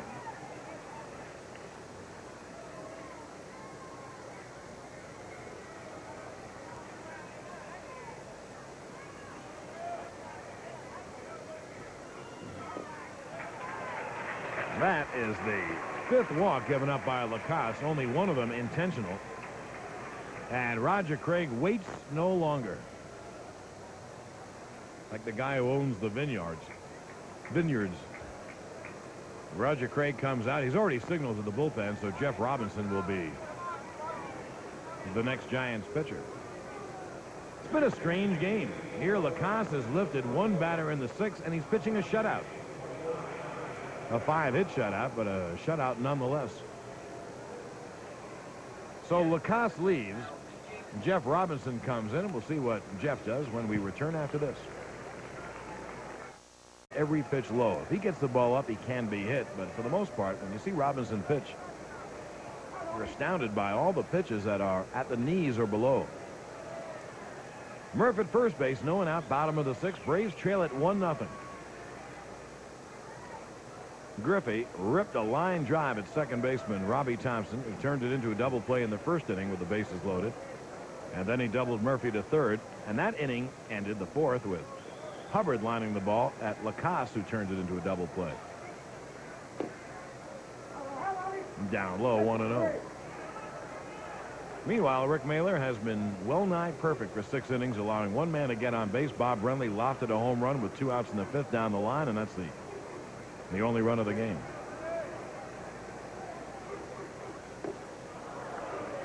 And that was a split finger. And the count 1-1.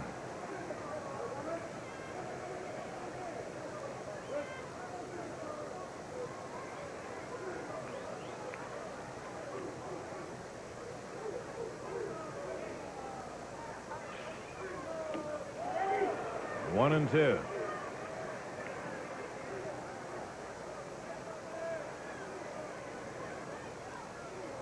If Robinson's pitching well, he can go all the way, but if not, he can serve as a pretty good setup man for Scott Garros to come in the 8th or 9th. We're in the 6th.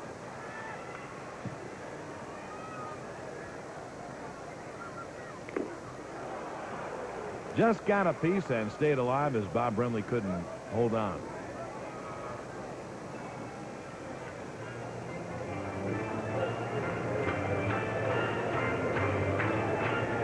The way to hit against a split finger fastball is really to take it. It comes up there. If it's low, it comes up in the strike zone, then drops out of it. When you have 2 strikes on you, obviously you have to protect the plate and swing on anything that you think is near a strike.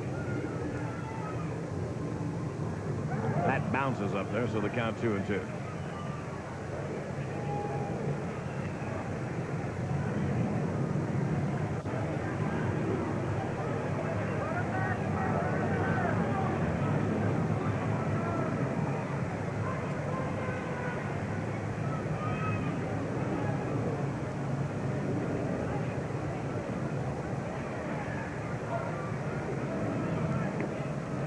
Pat Griffey took that one out of the strike zone, so the count goes to 3-2.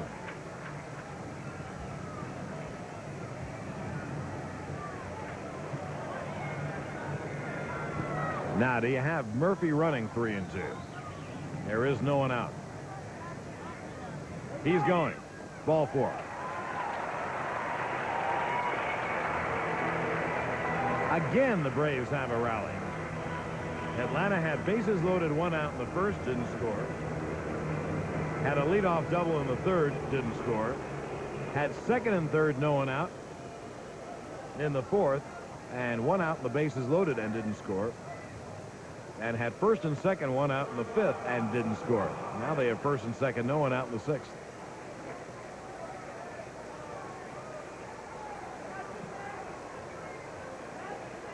Andres Thomas, as you look at Chuck Tanner, just about a sure bet to bunt. Spire is in at third. Will Clark is in at first. Braves start to get their bullpen busy, just in case they get down to Rick Mahler.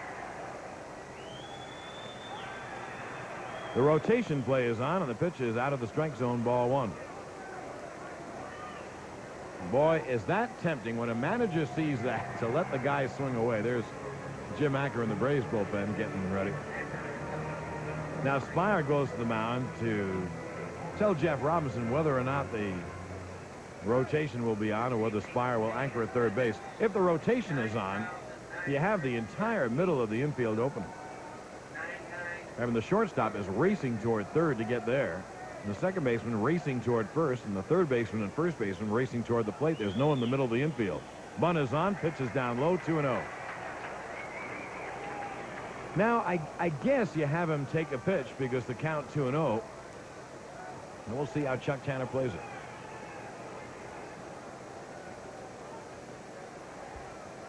Again, Spire giving the signals in the infield. The Giants, 1 run, 1 hit, and no errors.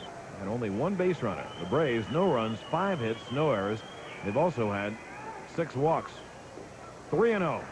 Robinson low, all right, but too low out of the strike zone and bouncing him up there.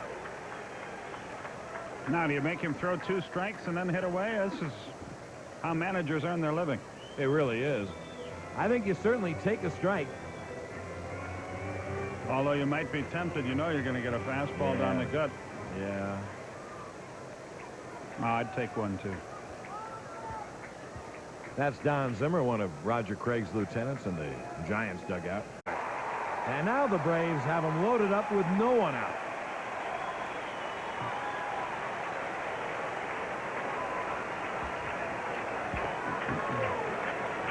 That's Robinson's second walk and the 7th. Gee, there's no one out here in the bottom of the 6th, and the Braves have already had 12 base runners. OZZIE Virgil, 1 grand slam home run September 2nd, 1983, when he was with the Phillies. It was of the Giants, by the way. That's right-hander Randy Bacchus up in the Giants bullpen. Murphy is at third and Griffey at second. Andres Thomas at first and no one out. There's a strike, a breaking ball in the outside corner.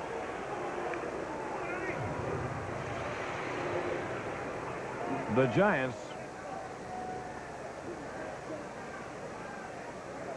are playing the shortstop Matt Williams and second baseman Robbie Thompson about halfway. They could come home. That bounces up there, 1-1.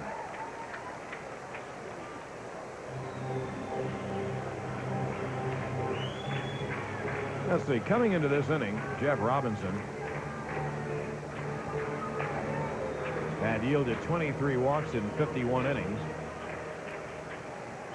Maybe about 4 a game, maybe a little more. Roger Craig comes to the mound. And the entire infield, they have a lot of meetings, this ball club, and they have one more at the mound. Except for Chris Spire. He's been around a long time. He's heard it all. What was the great line of Dow Maxwell talk about meetings? They're all the same. Play the little guys in, play the big guys deep.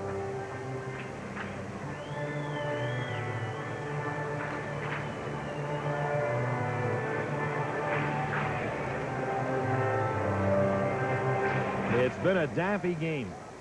And if the Braves lose it, it really will be a daffy game. Bases loaded, no one out, bottom of the 6th. Giants lead it 1-0, and Virgil ready to swing at a 1-1 pitch. And the count, 1-2.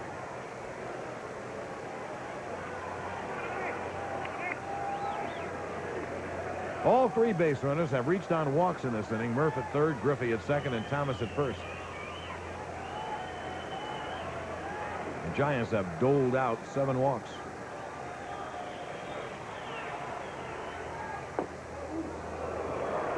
Just inside.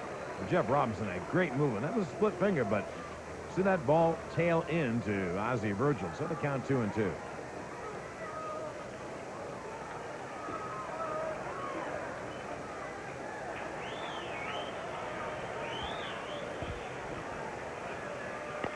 Hit hard in the hole, knocked down. It'll be a base hit. The game is tied up, and the bases are still loaded with no one out. Virgil gets an RBI. Matt Williams made a heck of a play. He smothered the ball to stop it from going through, or the Braves would have the lead. And now the Braves have tied it up, and still no one out. And here's Glenn Hubbard. Williams saved perhaps another run there as he knocked it down. Had the ball not rolled away from him, he might have had a play at third on Griffey, though I think Spire was too far off the bag. Braves have a chance to make some hay now. OZZIE gets his 32nd RBI. Here's Glenn Hubbard. There's a strike. Robinson, he never comes to pitches. Now, he's been wild, obviously, since coming in. But he doesn't give you too much to drive. The 0-1. That's too low. White. That's amazing how low every single one of his pitches are. He's a tough guy. Well, Roger Craig expects to lead the league in wild pitches because of the split finger. But when you're in this kind of spot, it's really testy. It's almost like a knuckleball relief pitcher. It'll be a 1-1 to Hub. Chop foul. That pitch was up a little bit. That was about the most hittable pitch he's thrown. On the count, 1-2. Rick Mahler on deck. Jim Acker has stopped throwing, but he hasn't sat down either. There's Griffey at third. Thomas is the runner at and Virgil at first. It would be tough to lift Rick Mahler after how he's pitched in 6 innings, though. The 1-2 struck him out. Might have gotten a piece, but Brenly hung on. And now Mahler will be lifted. Here's the strikeout. There's the split finger fastball at its best. When he started his swing, it was in the strike zone. By the time his bat crossed the plate, it was almost in the dirt. Rick Mahler is lifted for Greg Nettles as Chuck Tanner goes for the big hit now. And the ball game is tied at 1. Mahler pitches the best 6 innings of his life. I don't believe he can pitch better than that. Brenly did hit a fly ball down the left field line, which kind of snuck over the fence for the Giants run. That was the only guy who reached base against Mahler, and the outs were not very tough. No, Jim Acker will come on in the 7th, and now we'll see if Greg Nettles can give Mahler a chance to win this ball game. Boy, he's due. He's been struggling since mid-May. Well, Chuck Tanner knows those stats. What Greg has done against Jeff Robinson in his career. Nettles is a low ball hitter, like most left-hand hitters, most powerful left-hand hitters.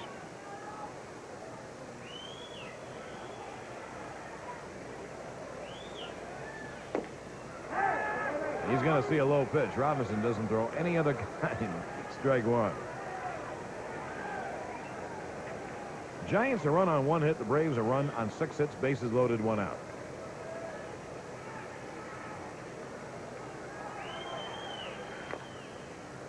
And Nettles in a big hole, 0-2.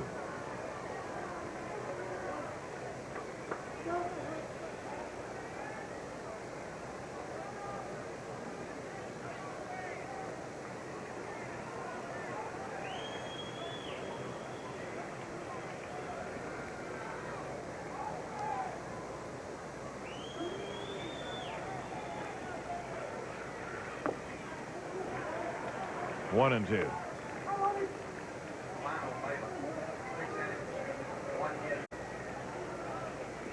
Jim Acker in the Braves bullpen, ready. 2 and 2. Well, if you're a catcher catching this guy, you deserve combat pay. He really bounces him up there. But the Braves would love to have him, and so would every other team in baseball. He never gets a pitch as high as the belt. Down in the strike zone, the 2-2. There's a split finger, and that's too low. Good eye by Greg Nettles, and the count 3 and 2. Now is when you think Robinson would have to get a pitch up a little bit, at least start the pitch at the belt. Make sure it's in the strike zone. Maybe throw the straight fastball and catch the hitter drop. Robinson does have good stuff. He has pretty good fastball. Chopped high. It'll get a run in. Only play to first. Well, the Braves haven't exactly beaten up on the Giants this inning, but they do take a 2-1 lead. Nettles gets an RBI as he grounds out 4-3.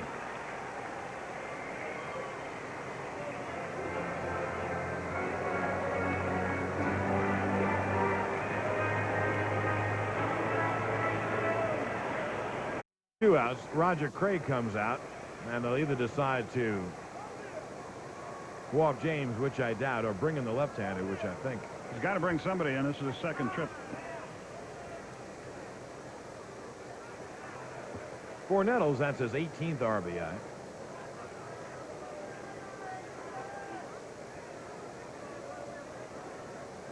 And another meeting at the mound, and again, Chris Spire declines to attend.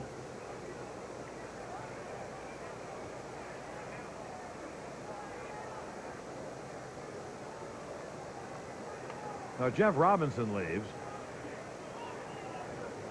Comstock takes another warm-up. He's going to come in. Tell you what, even though he did not pitch well here tonight, I'm glad to see him out of the ball game. He is tough. Me too. Me too. Keith Comstock comes in out of the Giants bullpen, and we'll come back right after this.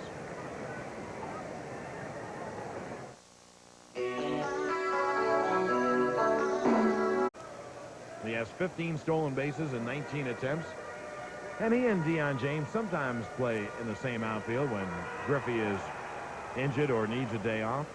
Sometimes Hall plays in place of James, but he's become kind of the 4th outfielder and gets some playing time.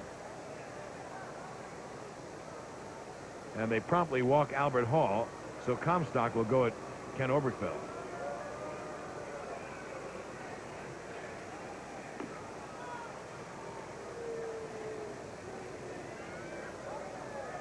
That's the 8th walk given up by Giants pitching. And what it does is put some pressure on Mr. Comstock to throw strikes to Oberkefeld.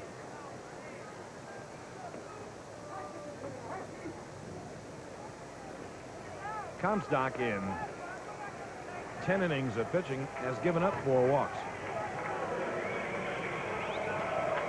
Here's Obi, who has a single and 3 trips. It now is Rick Mahler's game to win if Jim Acker and the Braves can hold this lead through the final 3 innings.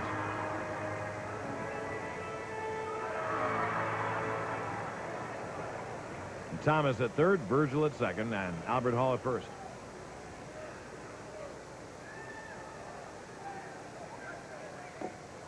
Good curveball for a strike. Oberkefeld has yet to hit a major league home run. This a Grand Slam home run. This would be an appropriate time, I think.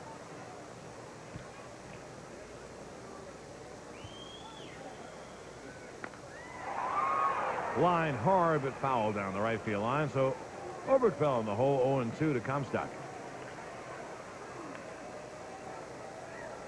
Comstock and Bob Horner just missed each other in Japan. Comstock had pitched there for years. Now is with the Giants, first year.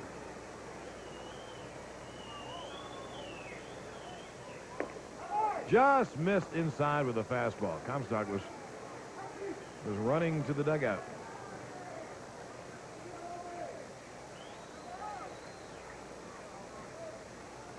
Now the count 1-2 on Obi. 2 outs, bottom of the 6th. They're loaded up again. The Braves have a 2-1 lead.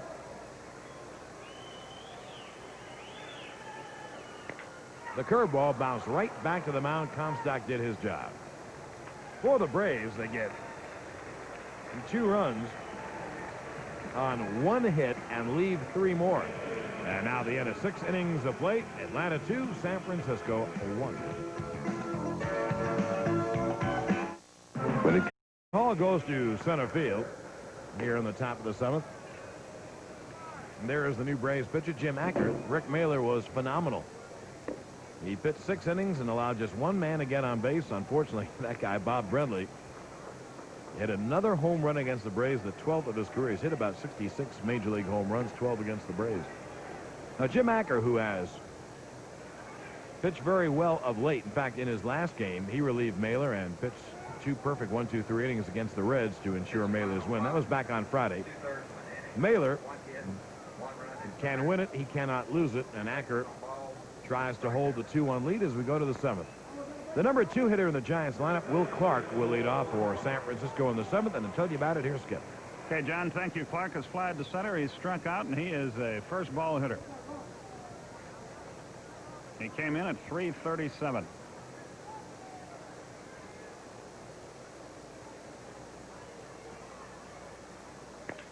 First ball, line drive, left center, base hit. Clark around first. He will hold there as Griffey hustles it back in.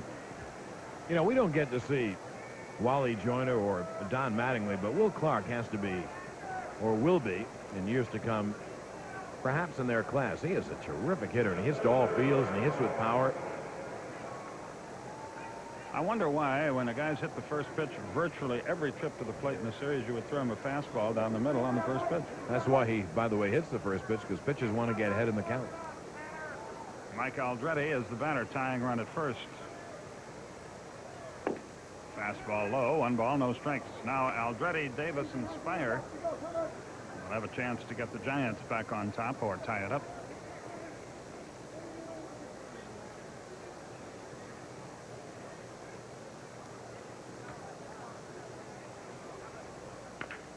Fly ball, left field. Griffey over near the line and on the track, and he's got it. Clark heads for second. The throw is a hustling play by Will Clark. That ball was pretty well hit to the off field by Aldrete. And the tying run is in scoring position with 1 out. Very alert play by Clark. Chili Davis, the batter. He is hitless, as is everyone except Brenly and now Clark. Davis having a disappointing year.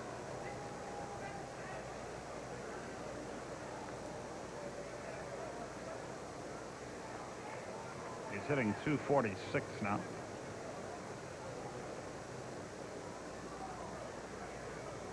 Tying run at second, one out. Now they're going to appeal that he left too soon and get no satisfaction from Steve Ripley, who is working, I think, his 12th straight Braves game. That's something. I asked Pete today, is he with every crew? Is there more than one of him? That's not fair to him, really. Yeah. A little bit low and away. For, as we have all discovered in our lives, familiarity at times breeds contempt.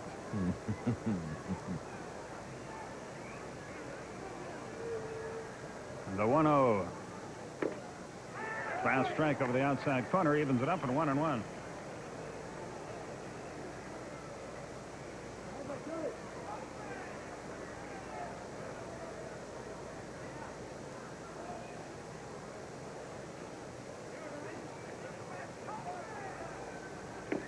Good breaking ball. A ball and 2 strikes. That was Acker's curve, which he uses very infrequently. The Magnificent Seven follows the baseball telecast tonight. A terrific flick.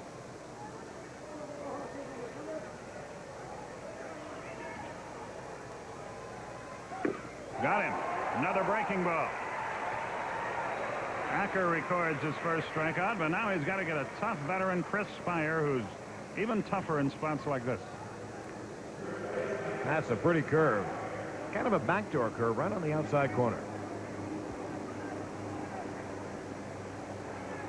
Acker has been primarily a fastball slider pitcher since he came to the Braves, and they're trying to get him to use that curveball more because he's got a pretty good one. And it also serves as an off-speed pitch for him. Spires hit to the right side twice. Looped into left center field. On comes Albert Hall. He's going to get there, and the inning is over. And Acker pitches out a 7th inning trouble. 1 hit, no runs, no errors, and a runner left. You look at it again as we go out. We move to the bottom of the 7th. The Braves cling to a 2-1 lead.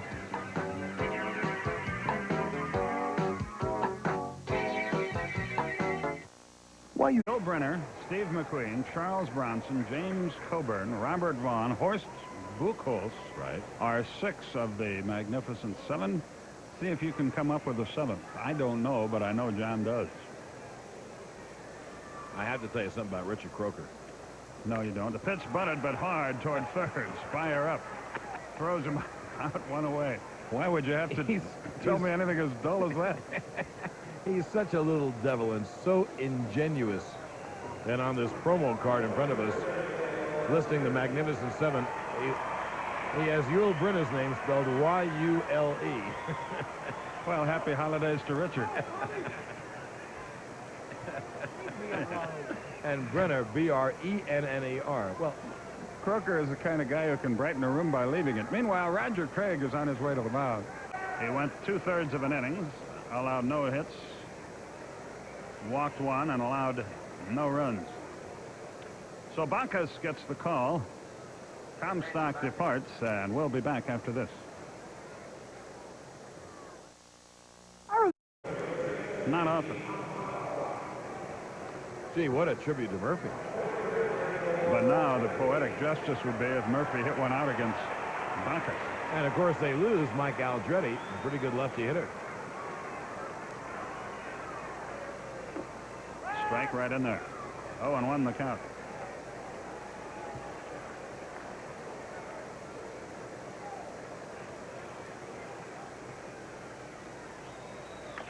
There's a drive. Deep right center field. That ball's got a chance. It's out of here.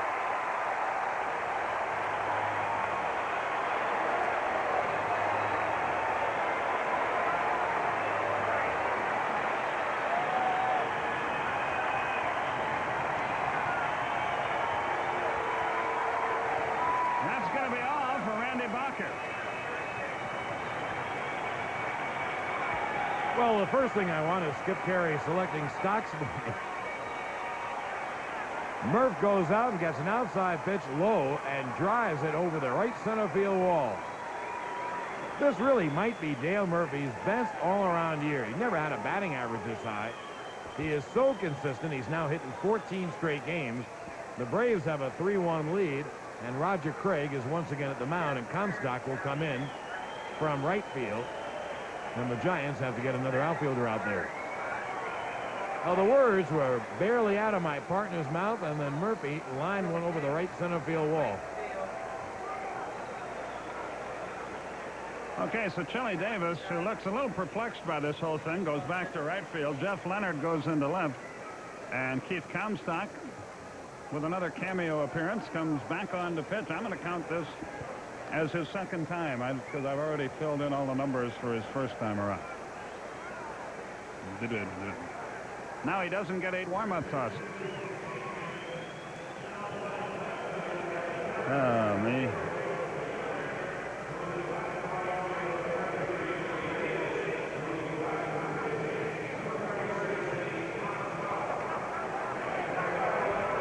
So Griffey, the left-hand hitter, against the southpaw.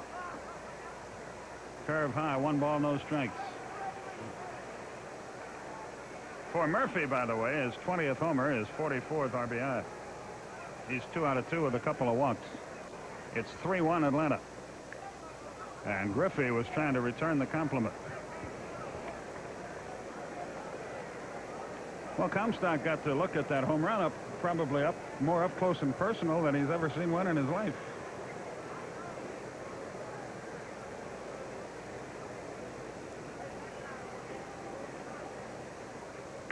Line, right field, base hit.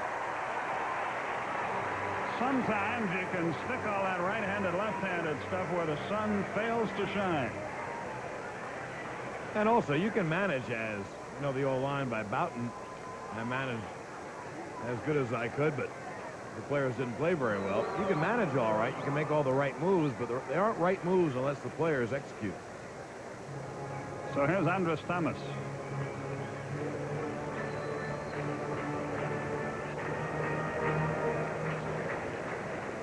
Thomas struck out, bounced to short, and walked.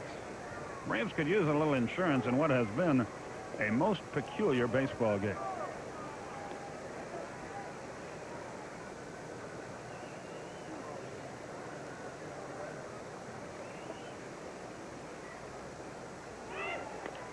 Looped into center field with a runner going, base hit. Griffey on his way to third. And the Braves bid to break it open here.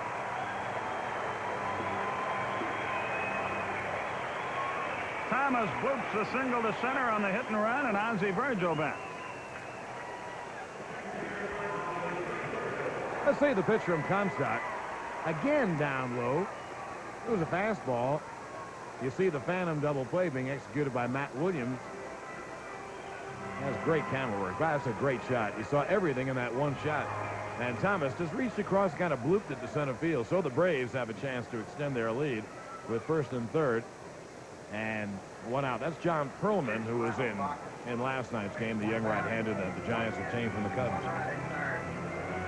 Funny thing, the first trip to the mound, Comstock pitched very well. This time, after being called in from right field, he's surrendered a couple of hits. I don't know if there's any significance to that or not.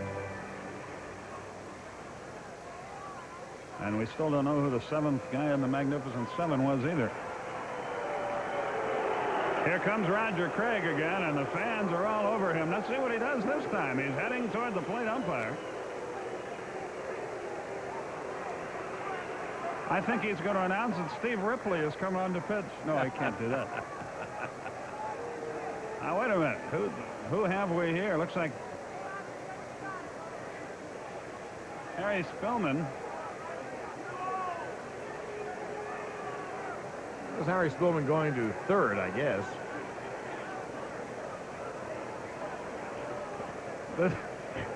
This game has turned into a moto ball event, I think.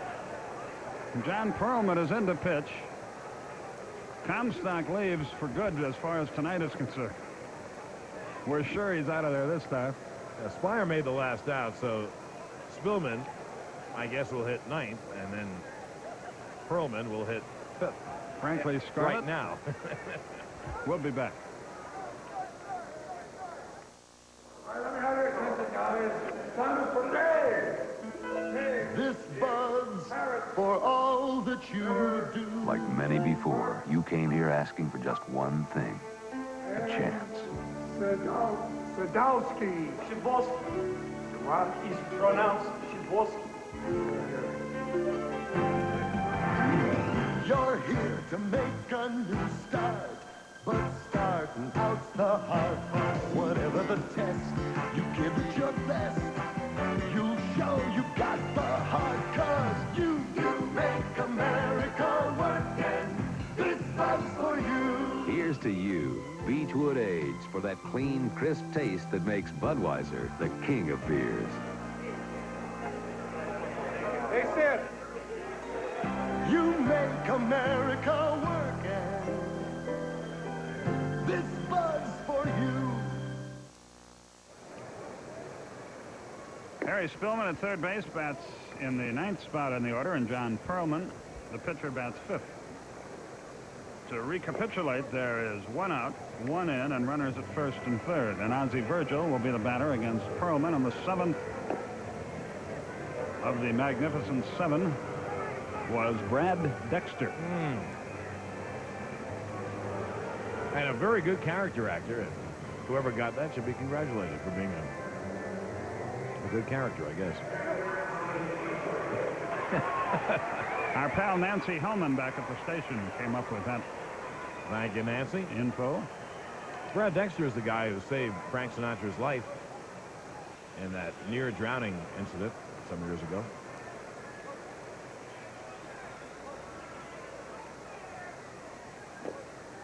I feel like we should play the theme music for entertainment tonight, but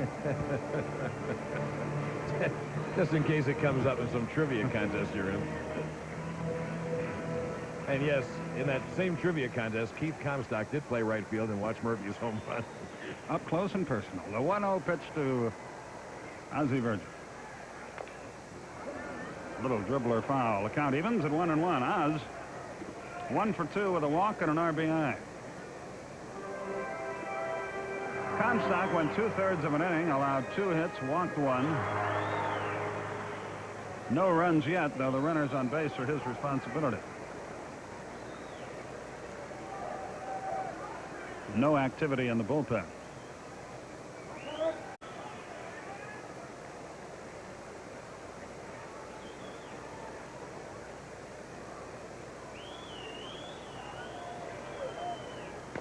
Little tap to the mound. They're going to go for 2. He threw it away. Everybody is safe, and a run is in. It's an error. They'll have to give him an RBI. He can't assume a double play, and it's 4-1. Well, John Perlman had a mental block here.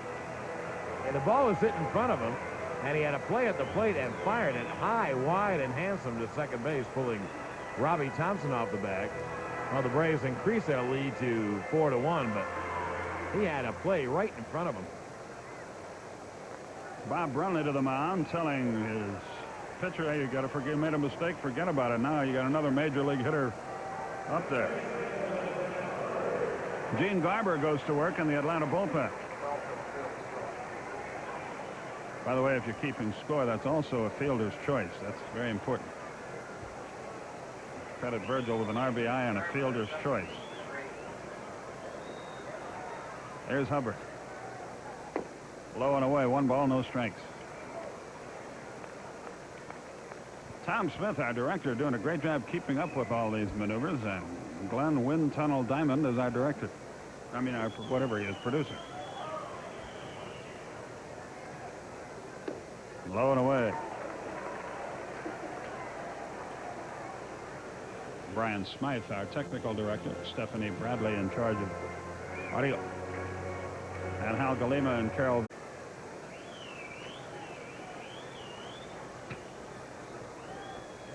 A little bit inside. We've been talking about Grand Slam home runs today. Well, Mike Fitzgerald just hit one for Montreal against the Mets in the second inning. And Bryn Smith now has a 5-0 lead at the end of 2.5.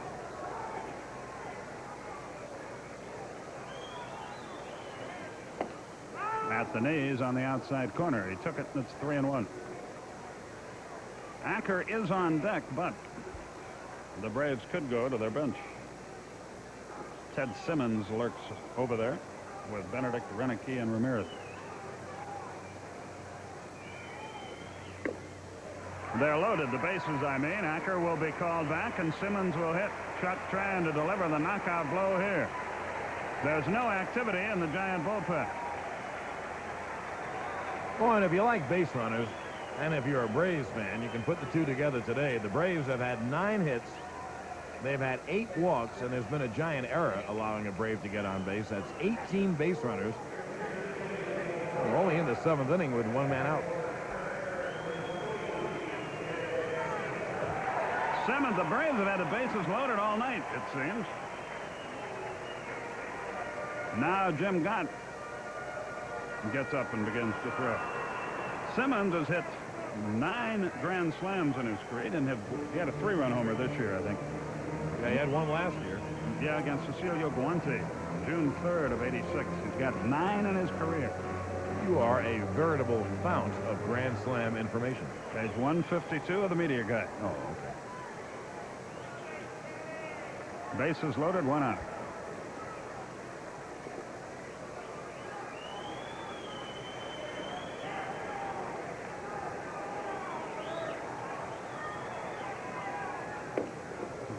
Inside, 1 ball, no strikes. It's 4-1, and the Braves trying to put it away here.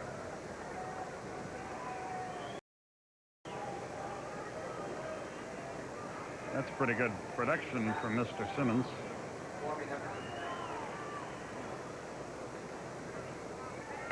There's a fly ball, right field, not enough. The tag, the catch, the throw to the plate. He will be safe, and another runner to third. It's 5-1. Simmons didn't miss by much. He got it off the end of the bat. But he drives in a run, and it's a 5-1 ball game. Maybe we can see just how close Ted came. Maybe tough from this angle. It was near the end of the bat, and that was Simmons' reaction, caught perfectly. He knew that he just missed it a little bit lower, a little bit on the sweet part. It would have been out. Albert Hall bats for the 2nd time in the game. He was intentionally passed his first time. Boy, the wheels have spun here for both managers.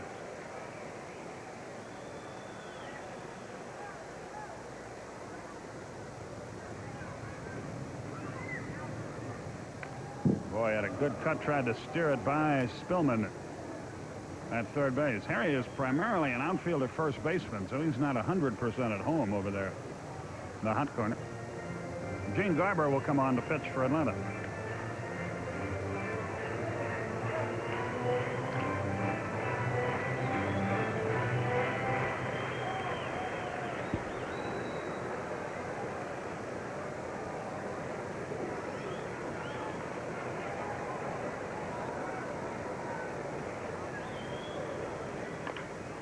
Fly ball, twisted foul down the left side. Everybody chasing it, no chance.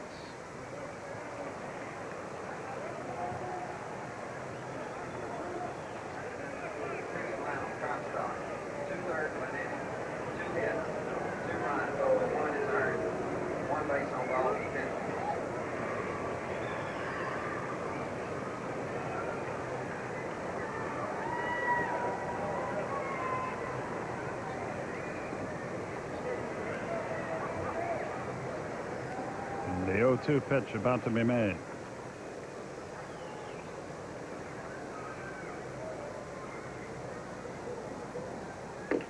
Oof. Just missed. 1 and 2. Our graphics person, Hal Galima, in what may be his last game, points out that this has not been a magnificent 7th for the Giants, and he is indeed right.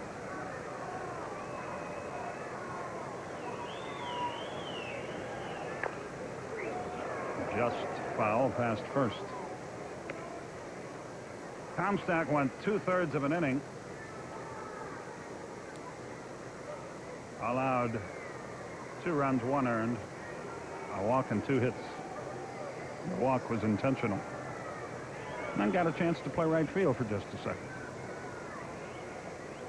Paul waits. Perlman's 1-2. 2 balls, 2 strikes.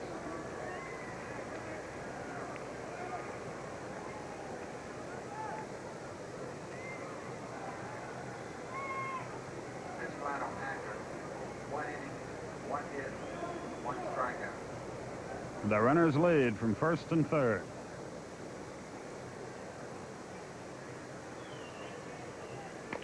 Ground ball, base hit, a run is in. Albert Hall slaps another one to left. Boy, he's been aiming over there this whole at bat. Virgil comes home to roost. Hubbard stops at second. And the 9th man to bat in the inning will be Ken Oberkfeld. He does a good job of hitting. The pitch is on the outside, and Hall doesn't try to pull it. He just goes with it and strokes it between third and short. Kind of serves it to left field.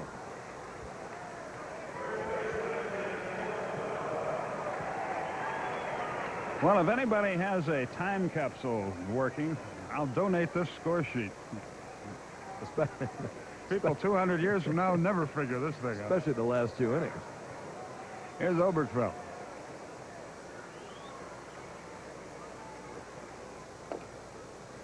Strike at the knees, inside corner.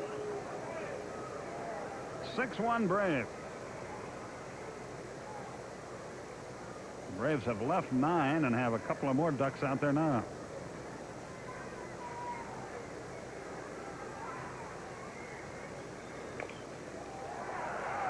Clark, good play. Perlman gets to the bag. Good play by Will Clark and a good throw. And the inning is over. But the Braves score 4. On 5 hits, 1 costly error, and 2 more left. We go to the 8th. Atlanta 6, San Francisco 1. Bud Thunder. It's revved up and coming at you.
Subscribe today to Super Sports News and you'll receive 12 issues plus a full-color team picture and a Brave history poster showing all the uniforms worn by the Braves since 1900. Send $11.95 for the next 12 issues to Super Sports News, Post Office Box 89162, Atlanta, Georgia 30312. All the uniforms worn by the Braves? I want to see the one Pepe Frias wore.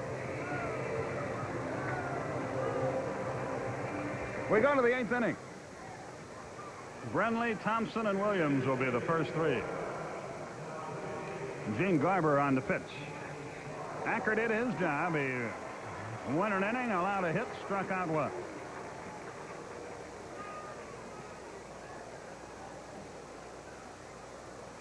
It has been a peculiar ball game. Brenly has bounced to third and homered. Through all this, the Giants have but 2 hits. Brenly against Garber, they have had some memorable duels down through the years. Gino pitches with a 5-run lead. Boy, you got to give Chuck Tanner some credit tonight, too. Every move he has made has, to this point, worked out. Strike, 0-1.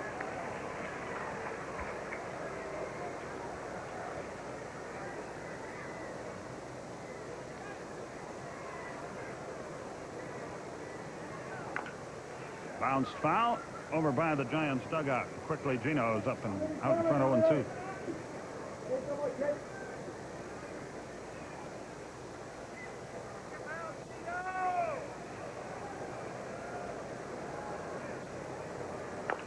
Ground ball to third. Oberkfeld digs it out and throws. 1 out.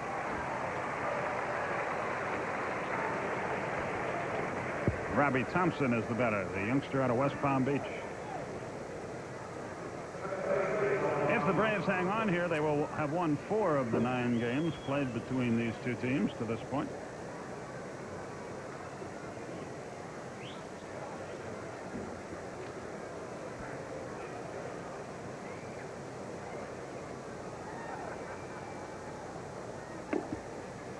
Down and in, 1 ball, no strikes. Montreal 5-0 over the Mets. That's now after 3.5.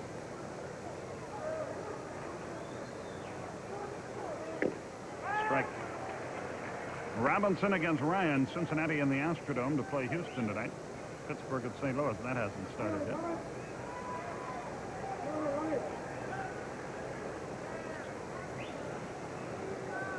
The Padres won again today. They beat the Dodgers 8-7.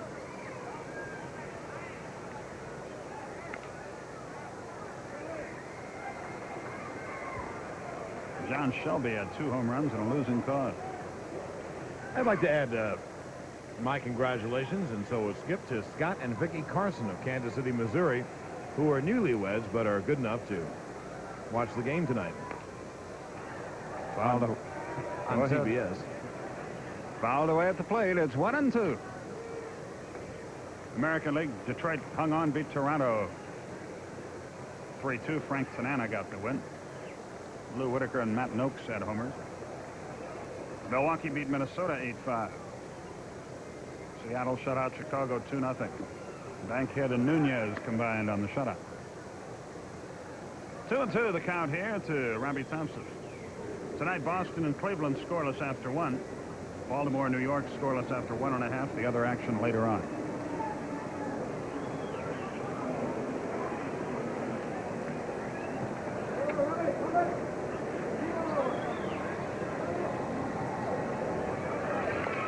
Loping liner, that's going to fall in front of Hall, base hit. So Thompson is aboard with 1 out. You can hear his friends and family cheering down below.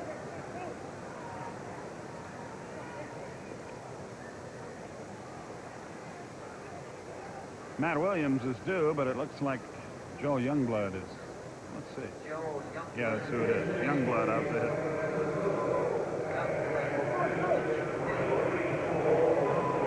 Youngblood, you see his stats on the year. He's been with the Giants a while now. Spent some time with the Mets and Montreal as well. He's been around this game for a long time. Pop fouled back and out of play. 0-1.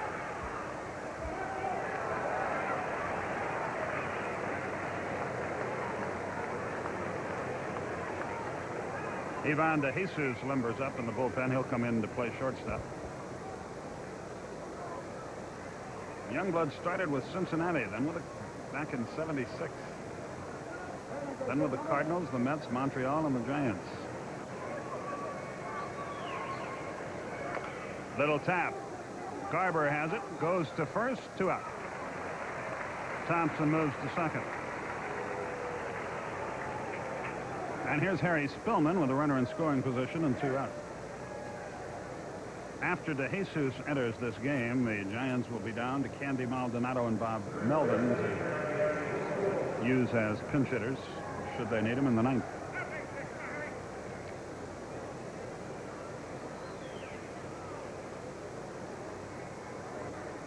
You can see Spillman has done a fine job for the Giants.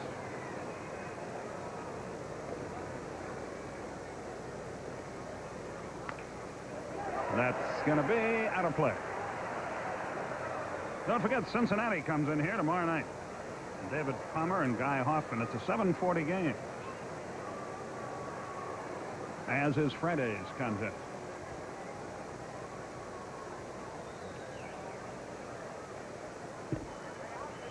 Saturday, no TV, but game time 1:20 and a 2:10 tilt on Sunday. Pete and I will have Saturday's game on Braves Radio. John will be here to do his Star of the Game show.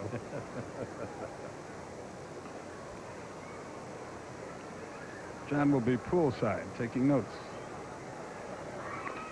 Bouncing ball should be out of the inning. Hubbard digs it out. Garber does his thing. We go to the bottom half of the 8th inning. With your score, Atlanta 6, San Francisco 1.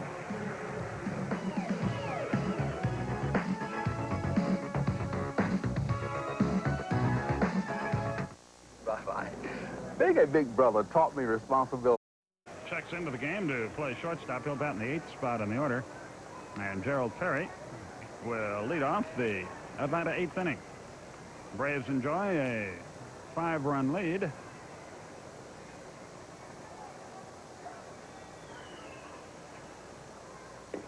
And can even their record at 32-32 as they await the Reds, who will arrive late tonight from Houston.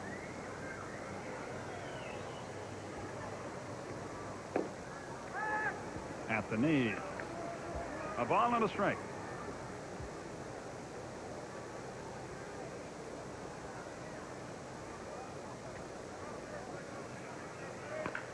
Well hit center field.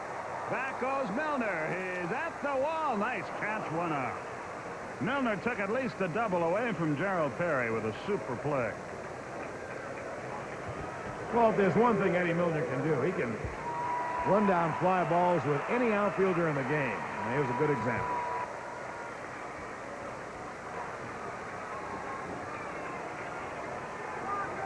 He can go get him with the best of them.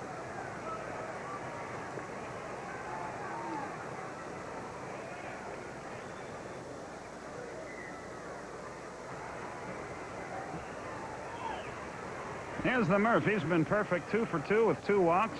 One of those hits a home run.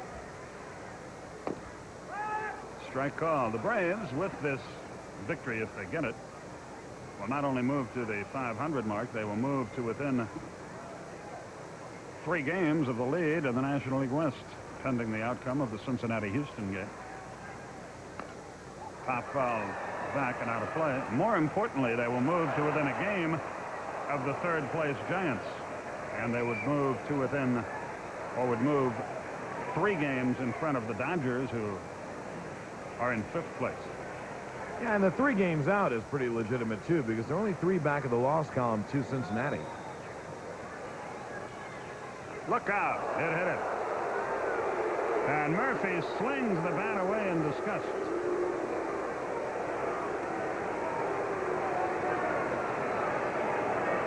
Perlman sidearms, and the ball tails right into Murphy. He had no chance to get out of the way. At least the ball was down, so he could take it in the back. That's the most dangerous pitch if it's up, because if it's up around the head, you can't get out of it. In fact, you kind of, by natural instincts, back into the pitch. Got him right in the small of the back. He's flexing it down there at first base. Hope it doesn't stiffen up for tomorrow's action. Hot shot. Thompson gloves it. Good play. Second one. First. Safe.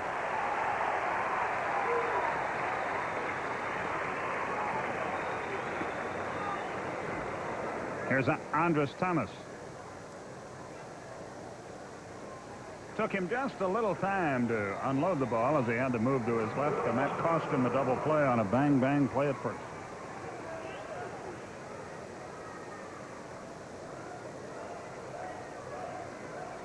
Thomas is 0 for 2 with a second 1 for 3 with a walk as well. He has scored a run. OZZIE VIRGIL moves on deck. He has a couple of RBIs to his credit tonight.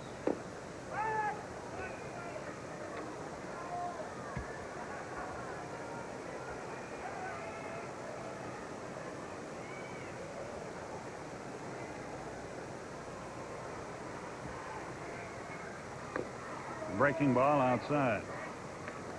Last year, Virgil had 15 homers, 48 RBIs. He is, barring injury, a cinch to better those marks. 68 RBIs is major league high with the Phillies. Meanwhile, Steve Bedrosian has been paying huge dividends for Philadelphia in that deal. And Milt Thompson is helping them as well. So everybody, I guess, is happy.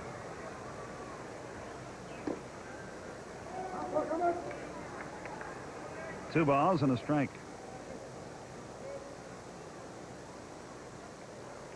6-1 Atlanta, bottom of the 8th. In the 9th, the Giants will send Milner, Clark, and a pinch hitter for the pitcher to the plate. Ground ball to short. Pass to Jesus into left center. Griffey's going to try for third. He's going to make it.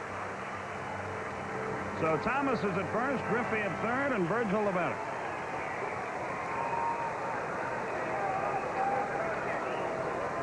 DeJesus, you see, broke a step towards second base on that ball. I guess he lost it. And it went right over his glove. That's a very makeable play. But he could not make it. And runners are at first and third, and the Braves try to add a little icing to the cake. Virgil looks at Russ Nixon, who's got no signs for him now.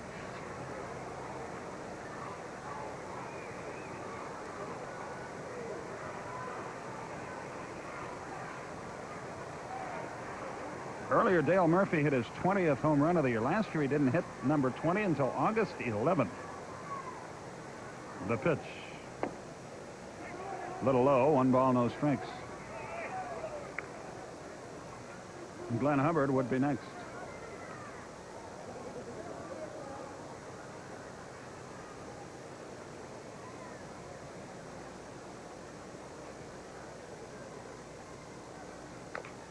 Bounced foul. It's even at a ball and a strike. David Palmer and Guy Hoffman, the pitchers, tomorrow night. 7:35 TV time, 7:40 game time. If you're in the Atlanta area, we hope you'll join us.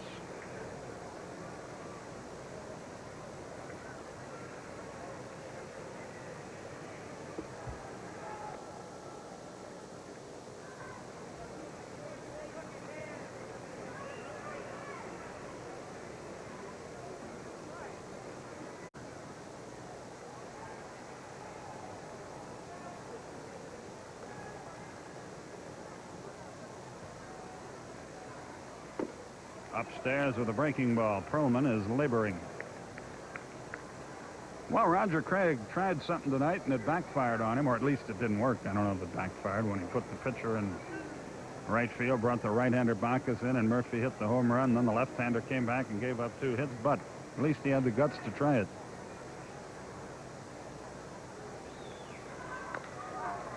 A mile high, but straight up the chute. Will Clark is going to call for it in foul territory.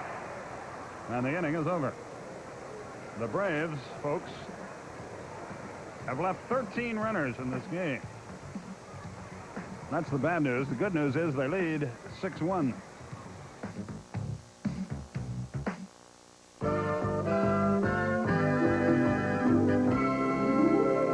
In the flamboyant world of rock and roll, Robert Palmer stands out as the epitome of sophisticated European style. His hallmark is the streamlined Italian suit paired with a tapered shirt and tie. Palmer has a keen sense of color and a talent for combining. We go to the 9th inning, the top of the order up there. Milner, Clark, and ALDRETE.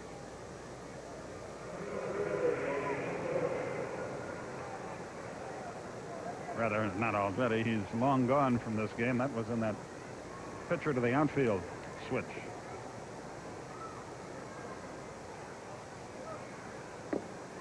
Milner looks at a strike. He's 0 for 3. Giants have but 3 hits in the game. The Braves have pounded out 11. It's been a very peculiar ball game. A little swinging bunt back to the mound. And there's the first one in the night.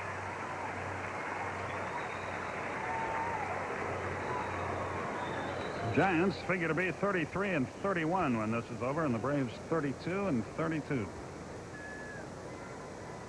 And you have to be encouraged by the pitching of Rick Mahler tonight. His second good outing in a row after really struggling for about 6 weeks. See if Clark swings at the first pitch this time. He almost always does. Boy, he's a good-looking young hitter.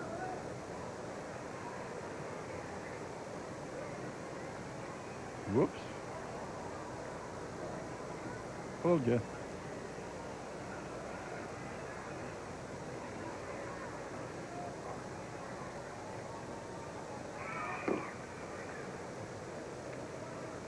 Downstairs, 1 ball, no strike.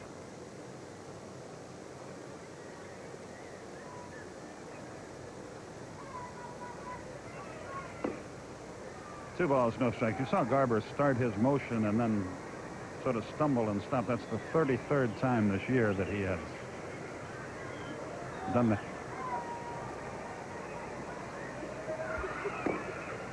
2 balls and a strike. We stop at nothing in our efforts to keep you fully informed. Meanwhile, Davy Johnson is back to the antacid tablets in the 4th. Montreal leads the Mets 9-0. 2-2, the count to Clark.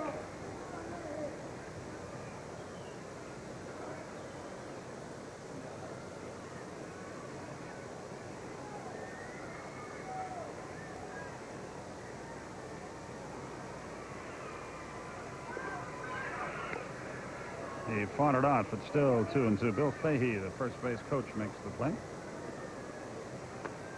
Former Padre catcher. 2-2 is the count here.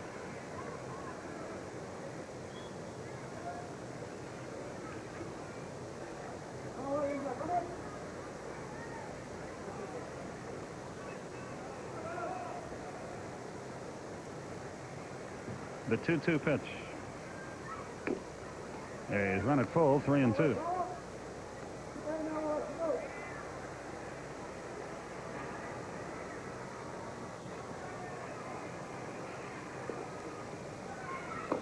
And he walked it. Not a thing Garber would have preferred to do with a 5-run lead.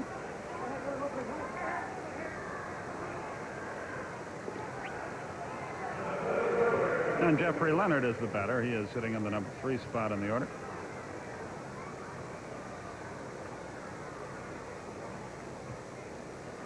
He came into the game for pitcher Keith Comstock, I think. No, he came in late. He came in when Comstock left the second time, left the mound the second time.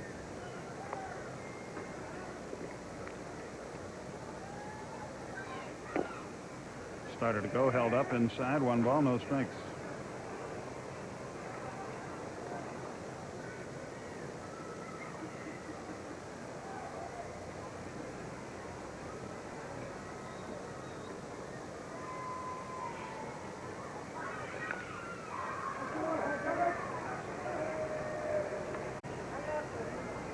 A ball and a strike, runner at first, 1 out.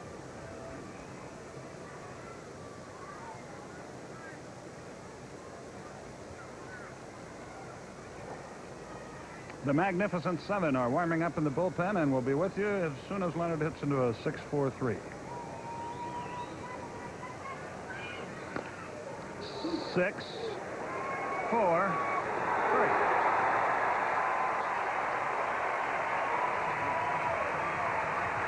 Oh, well, win, win, win. Braves win it 6-1. Totals and highlights after this.